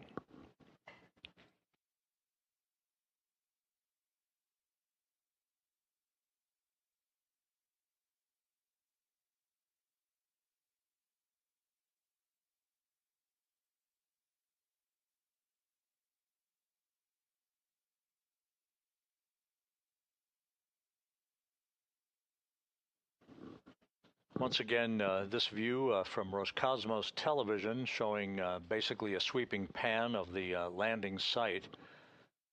We did not see the touchdown itself because of the cloudy conditions, but the search and recovery forces did confirm the landing coordinates and confirmed an approximate landing time of 11:03 and 30 seconds p.m. Central Time, 12:03 and 30 seconds a.m. Eastern Time. And there you see some of the Russian Mi-8 helicopters that are flying and descending in sequential fashion to assist in the recovery of the 3 crew members.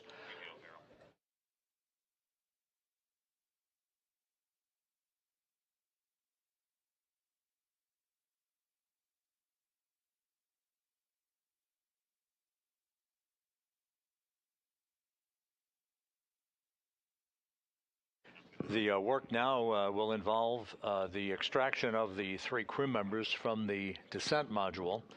They'll be placed in chairs right by the capsule to allow themselves a few minutes of regaining their land legs and equilibrium.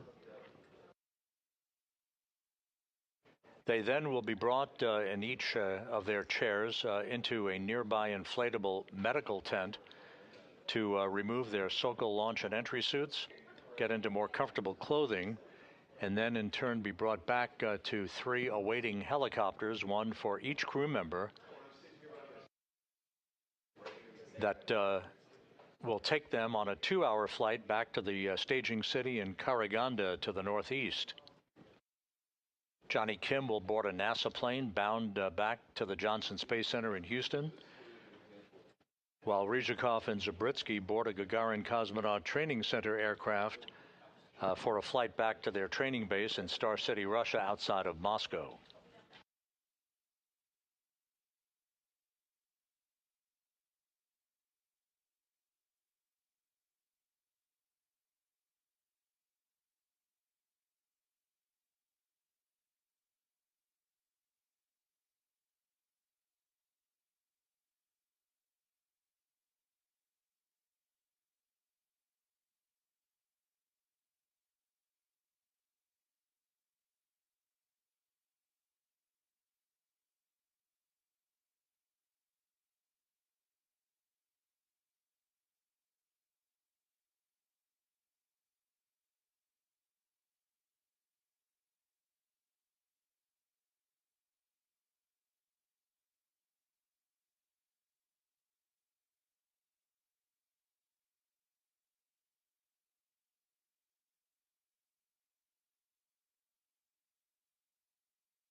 This is Mission Control Houston. Once again, you're looking at a wide view of the landing site in Kazakhstan, to the southeast of the town of Zhezkazgan, where the Soyuz MS-27 spacecraft and its 3 occupants, NASA's Johnny Kim, and Roscosmos cosmonauts Sergei Ryzhikov and Alexei Zabritsky landed at 11:03 and 30 seconds p.m. Central Time, 12:03 and 30 seconds a.m. Eastern Time, to complete a 245-day mission aboard the International Space Station.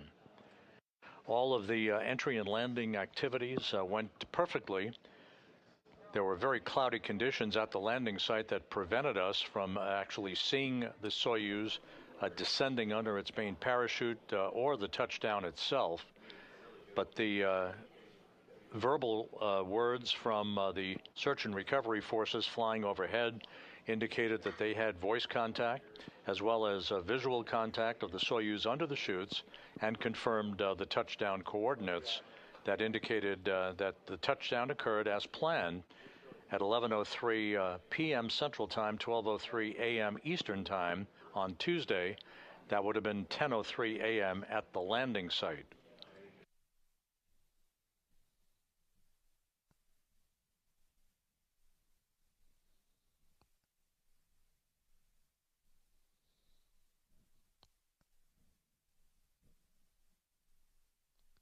And here is a video now at the landing site itself, and right by the spacecraft, which has landed on its side, which is typical.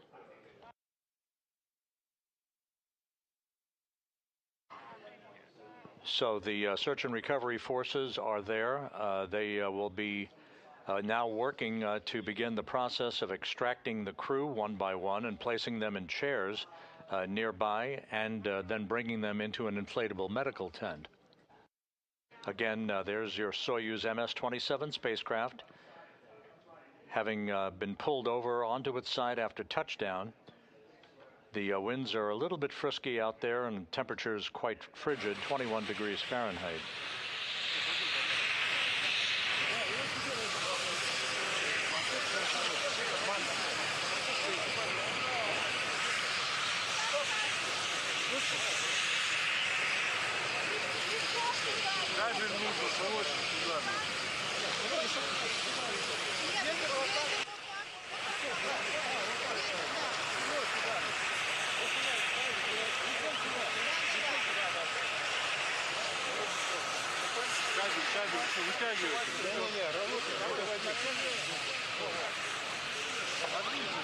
There is the hatchway at the top of the Soyuz spacecraft.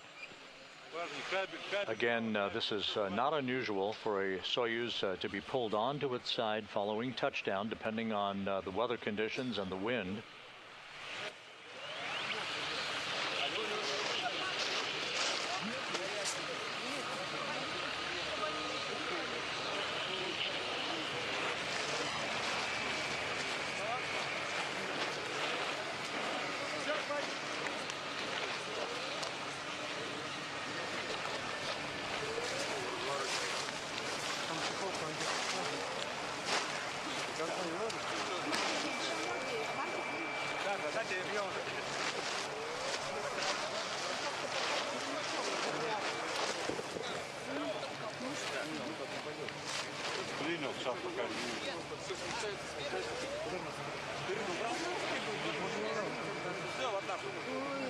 So, under overcast skies with snow flurries and temperatures around 21 degrees Fahrenheit, the 3 crew members who flew on Expedition 73 are home. They undocked that Soyuz spacecraft from the Prishal module on the Earth-facing side of the Russian segment of the International Space Station at 7:41 p.m. Central Time, almost 4 hours ago, landing about 17.5 minutes ago at 11:03 p.m. Central Time, 12:03 a.m. Eastern Time.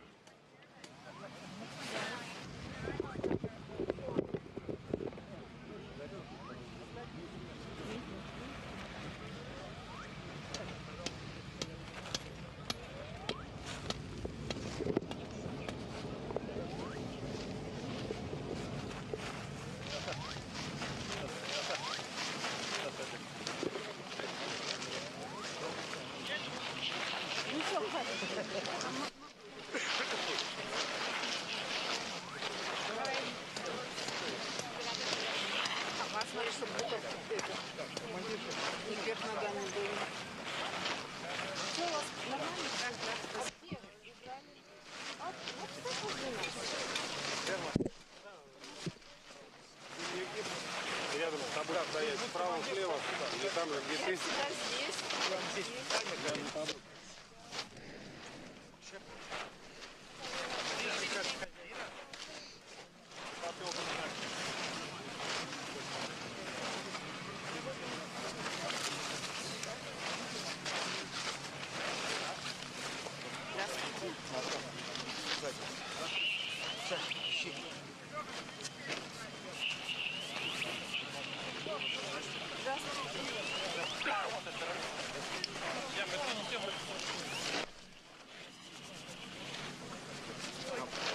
Ну, снимем ручки, давай обработаем.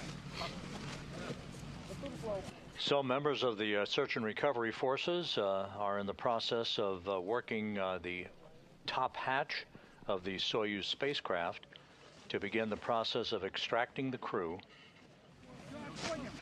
Johnny Kim and Alexei Zabritsky home after their first flights into space, respectively, 245 days.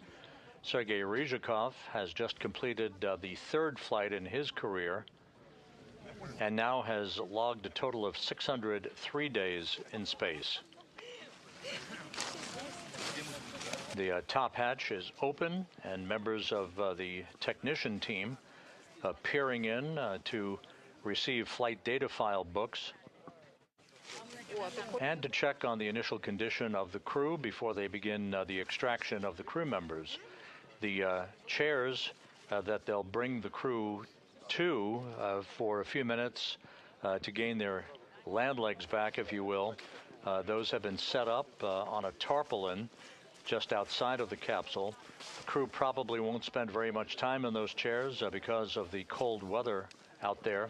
They'll be bundled up before they're brought in to a nearby inflatable medical tent to remove their Sokol launch and entry suits, get into more comfortable clothing, and then receive initial medical testing before they're flown back in 3 individual helicopters, one for each crew member, to Karaganda, Kazakhstan, the staging site for today's landing.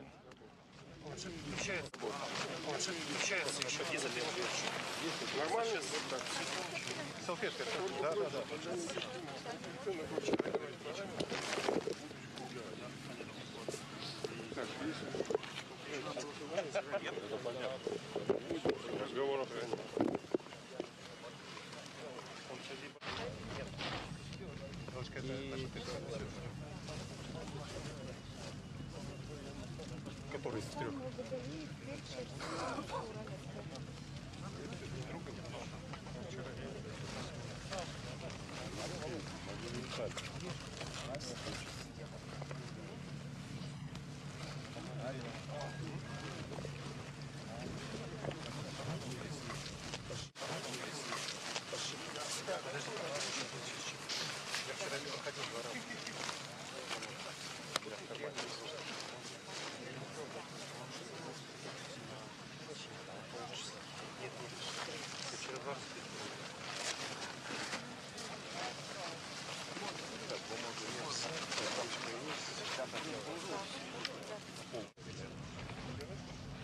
Только не озвучили.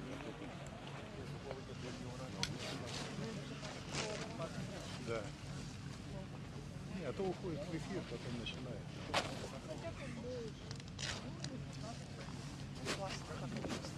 Ага, смотри. А у них это бригада, 6 человек. Это официально. Да.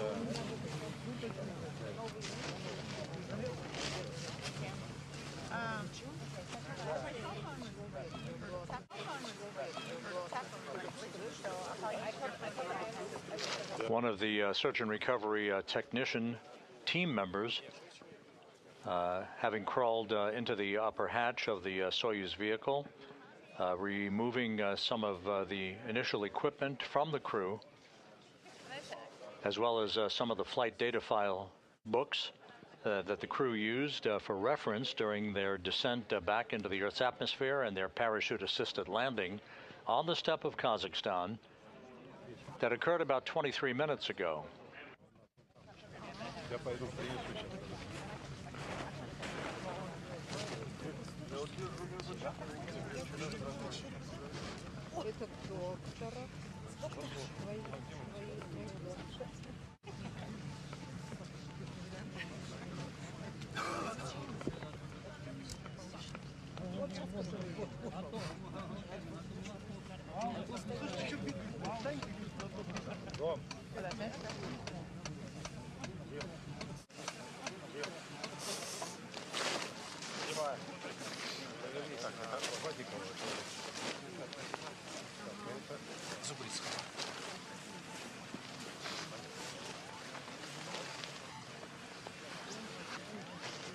And we're expecting now the first of the crew members to be removed from the Soyuz. This should be Sergei Ryzhikov from the center seat of the Soyuz.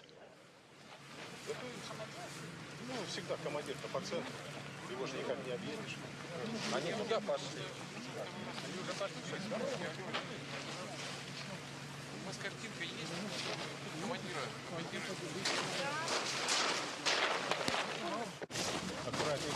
And in fact, that is the Soyuz commander, Sergei Ryzhikov, out of the Soyuz, 603 days in space, good for 13th on the all-time list.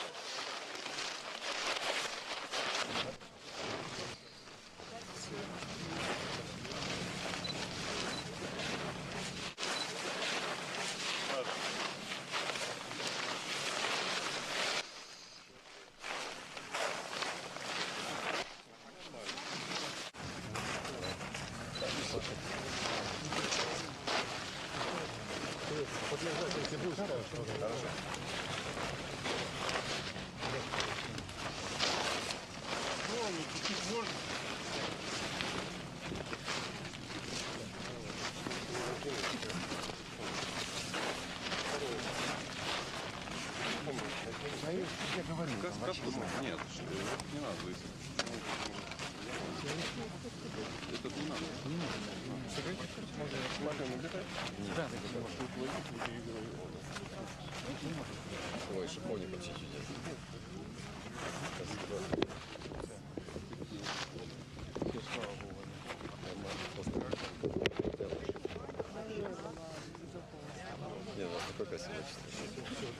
A good view of the Soyuz commander, Sergei Ryzhikov.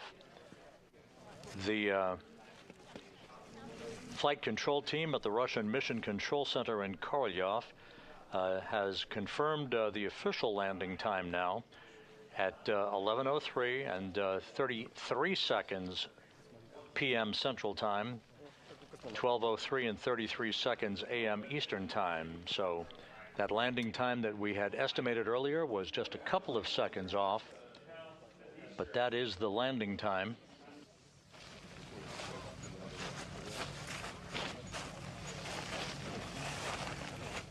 И здесь что, Серега? А? На машине кречет написано. Только с ним попрощались. Он уже здесь. 96. Я, может, накрыть на голову? Да нет, пока нормально. Не холодно? Да нет, так... 28 не получилось. К вечеру. Вечером? Сейчас будет холодать, уже 18. Ну так, нормально все, авиация без проблем. Мы 10 километров перелетели задом это. Ну, ветерком. Да не только ветерок, по-моему, что-то устом навстречу. Перелетный промах 8.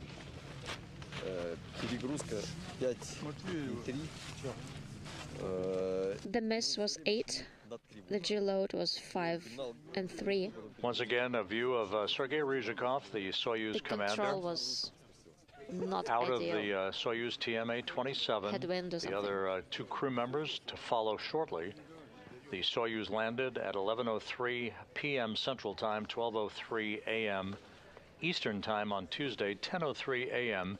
at the landing site after a flawless departure from the International Space Station, Johnny had issues with his ear. and a flawless entry back into the Earth's atmosphere. На 3 километрах надо было открыть, продуться, быстренько и опять закрыть. You should have purged at 3 kilometers. Purged and then close it. Алексей за пакетом уже потянулся. Ну вот, ожидаем. Alexei started reaching for the bag. Тут все готово. Насчет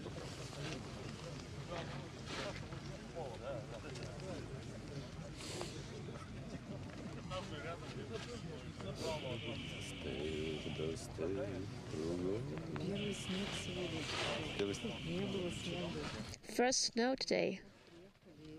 Посыпал. There was no snow. We arrived at the airport and it started to snow.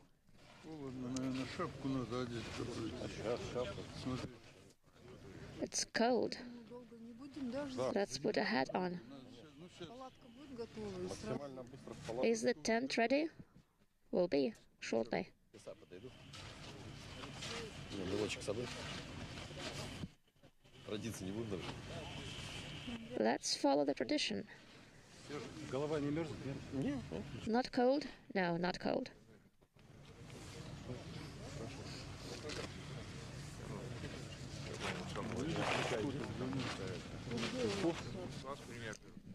So the work continues to extract the other 2 crew members from the Soyuz.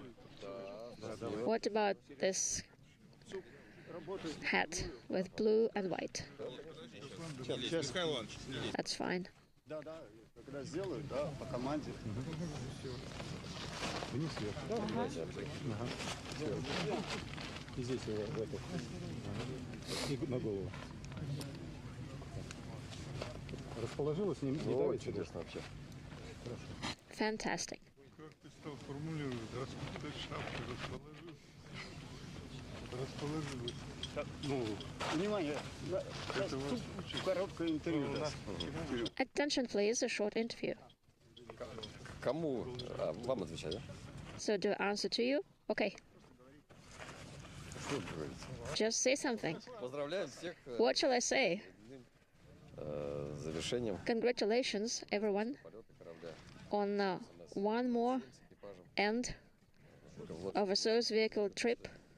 Выполнение программы 73-й экспедиции. Mission Expedition 73. All tasks completed. The crew are feeling great.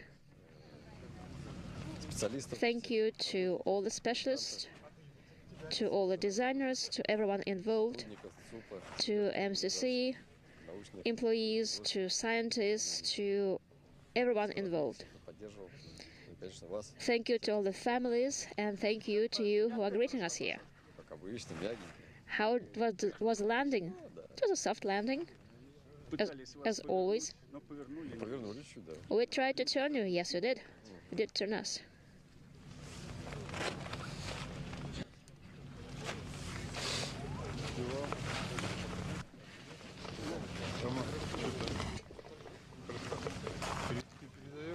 Да. Конечно,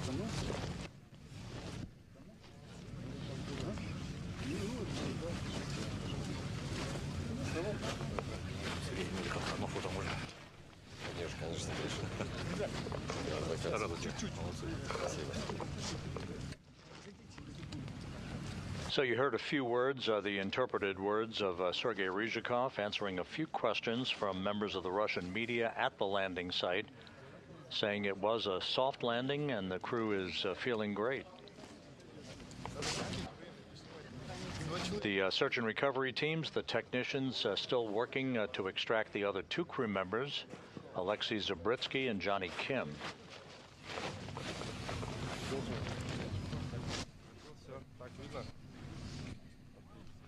Снимай. Ребята, потом чуть-чуть сейчас отойдите, пойти поработать с другими, и потом стреляать, хорошо?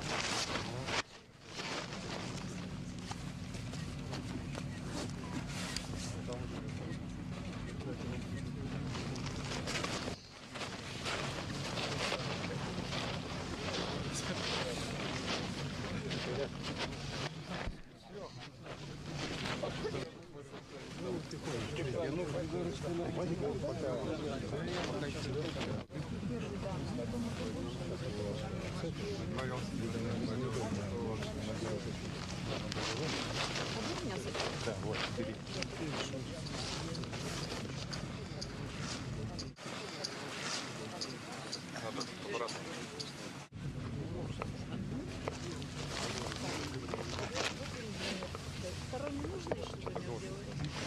Ну, смотрите, по времени сколько уже прошло.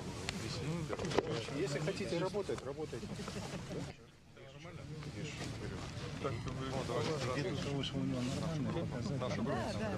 Just watch the time. The readings are nominal.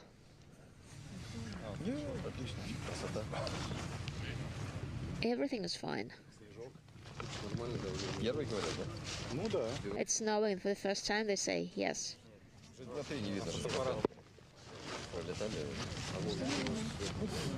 Пролетали с орбиты уже дня 3 как облачно. До этого ясно было. It used to be clear, but for the past 3 days it has been cloudy when we flew by.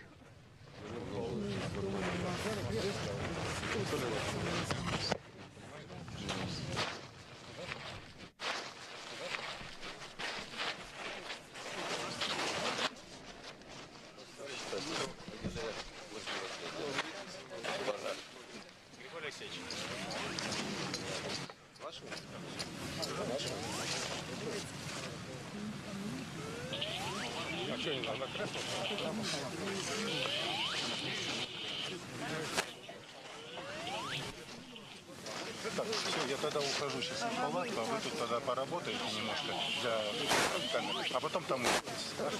Хорошо.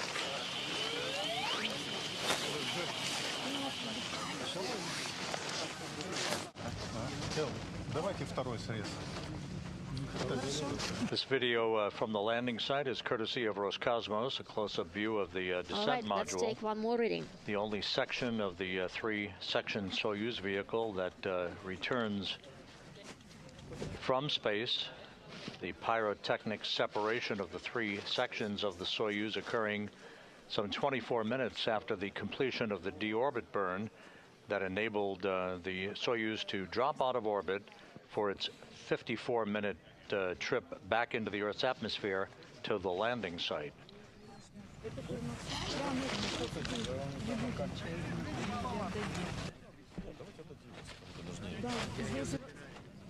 Ребята, посмотрите там это.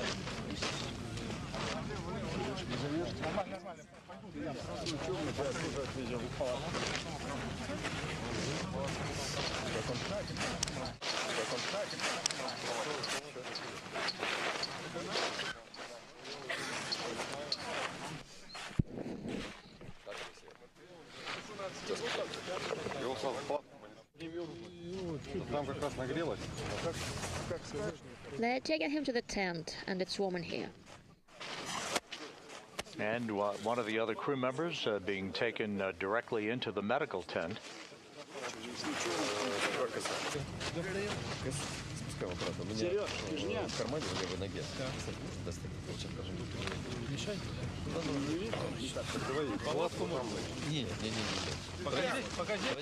Maybe into the tent? No, no. Traditions are not to be broken. I'll wait for everyone.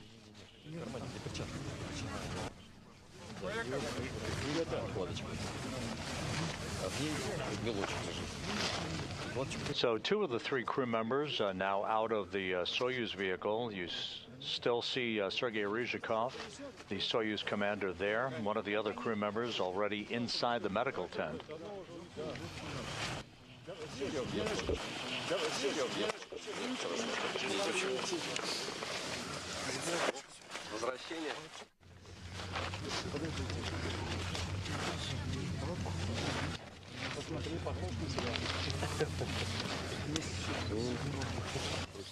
And handmade. One of the people on the scene at the landing site providing a Matryoshka doll, a stacking doll, bearing Ryzhikov's face. A whole collection, hand-painted, one after each flight. As an offering of congratulations for his return back to Earth.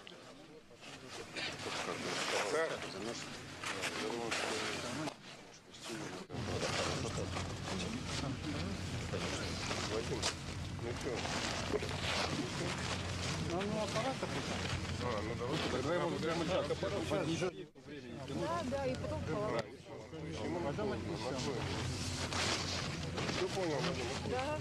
Так, все назад, так, все назад. Сделал назад? Подписывай больше? Да. А, дали мне? Там дали. Я вас с орбиты вез. Нет,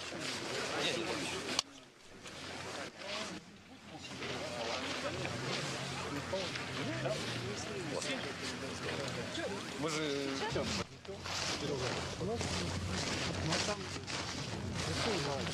Там очень много людей. Нет, мы не достанут, а потом мы подойдем. Давайте, Джонни, да нет, Джонни, давайте дождем. Нормально. Сколько 4 раскиши может зайдут сами? И сколько места надо? Ну, так, у нас сколько? 7 литературных гостиных. По каждой. По Эву сейчас.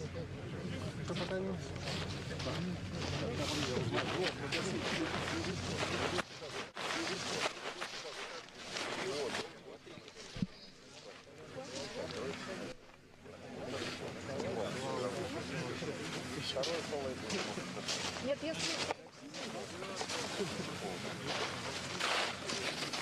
А есть второе дело? Может, второе дело? Не, Леш, не холодно, не переживай, давай.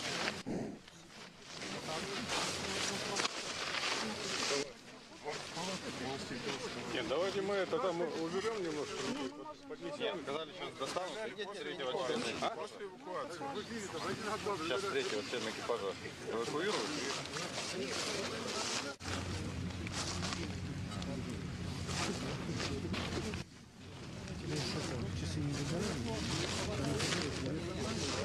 С моей стороны не было.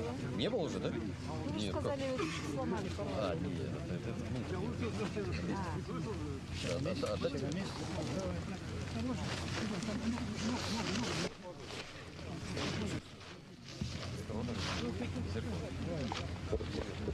высотомер можно использовать.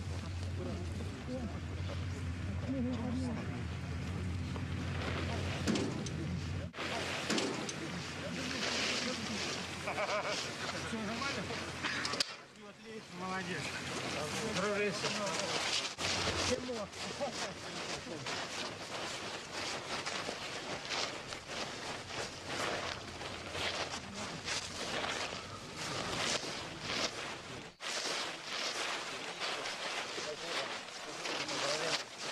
NASA's Johnny Kim, back on Earth after 245 days in space. Where are our photo and video folks?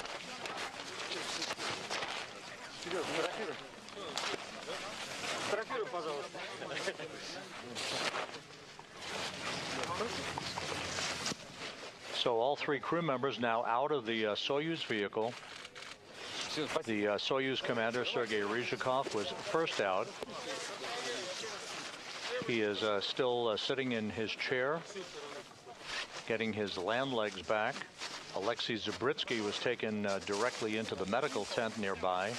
And there's NASA's Johnny Kim, having completed his first flight into space.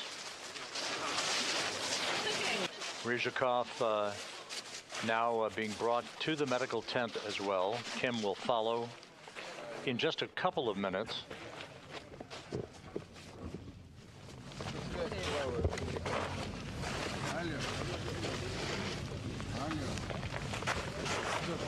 Take a photo with you? Yeah, I'll do the same. I'll do the same. Get the doctor here in a second. There you go. Ryzhikov fulfilling a long-standing Russian tradition by signing his capsule. Okay. She knows that you're, awake. Take care. Okay.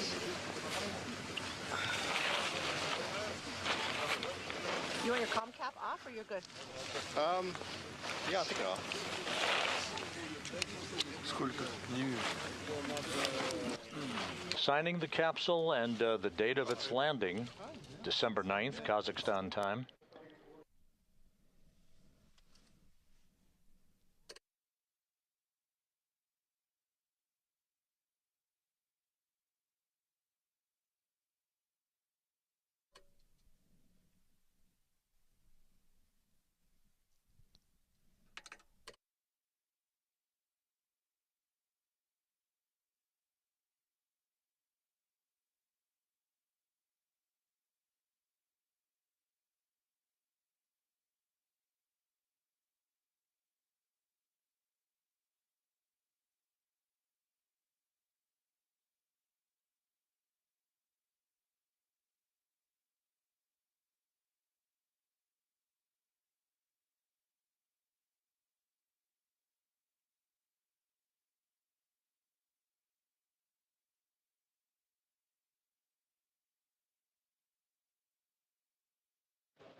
And another view, courtesy of Roscosmos, showing Sergei Ryzhikov being brought to the inflatable medical tent. Alexei Zabritsky already in the medical tent. And Johnny Kim having a few minutes to get his land legs back. Still sitting in the chair nearby the Soyuz MS-27 spacecraft that the three crew members landed in some 44 minutes ago.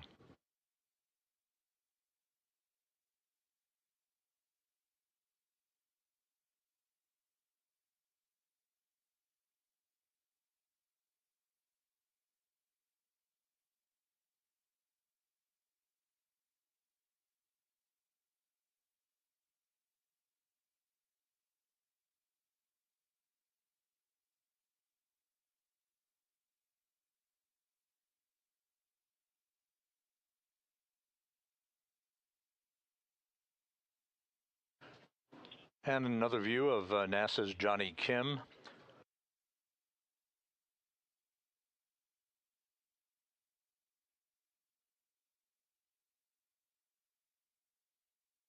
The Soyuz MS-27 landed at 11:03 p.m. Central Time, 12:03 a.m. Eastern Time on Tuesday morning, December 9th. 10:03 a.m. Kazakhstan time at the landing site, some 91 miles southeast of the town of Zhezkazgan.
And the third and final crew member of Soyuz MS-27, Johnny Kim, now being brought to that nearby inflatable medical tent. Right there in the foreground is Dina Kontela, who's the Deputy Program Manager for the International Space Station program.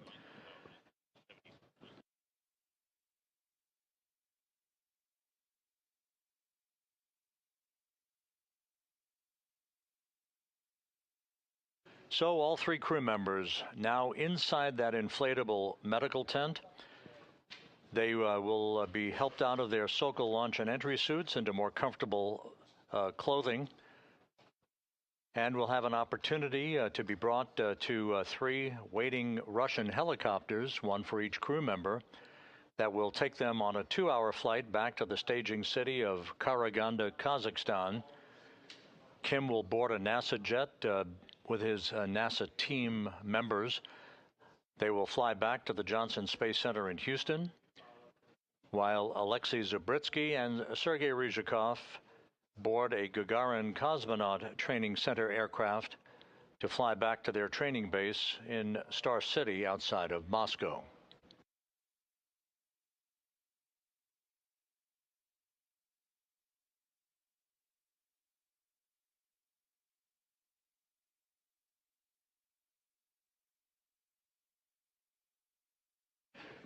So, with a successful on-time landing for the Soyuz MS-27, all three crew members out of the spacecraft and in the medical tent, as is the common procedure. It was a perfect undocking and ride home through the Earth's atmosphere for Soyuz MS-27, Johnny Kim, Alexei Zabritsky, and Sergei Ryzhikov. They are home for the holidays, back on Earth after 245 days in space. With that, we'll wrap up our coverage for tonight. Thank you for staying with us, and we wish you all happy holidays throughout the month of December and beyond.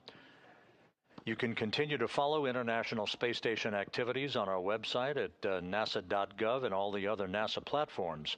But for now, we'll sign off. This is Mission Control Houston.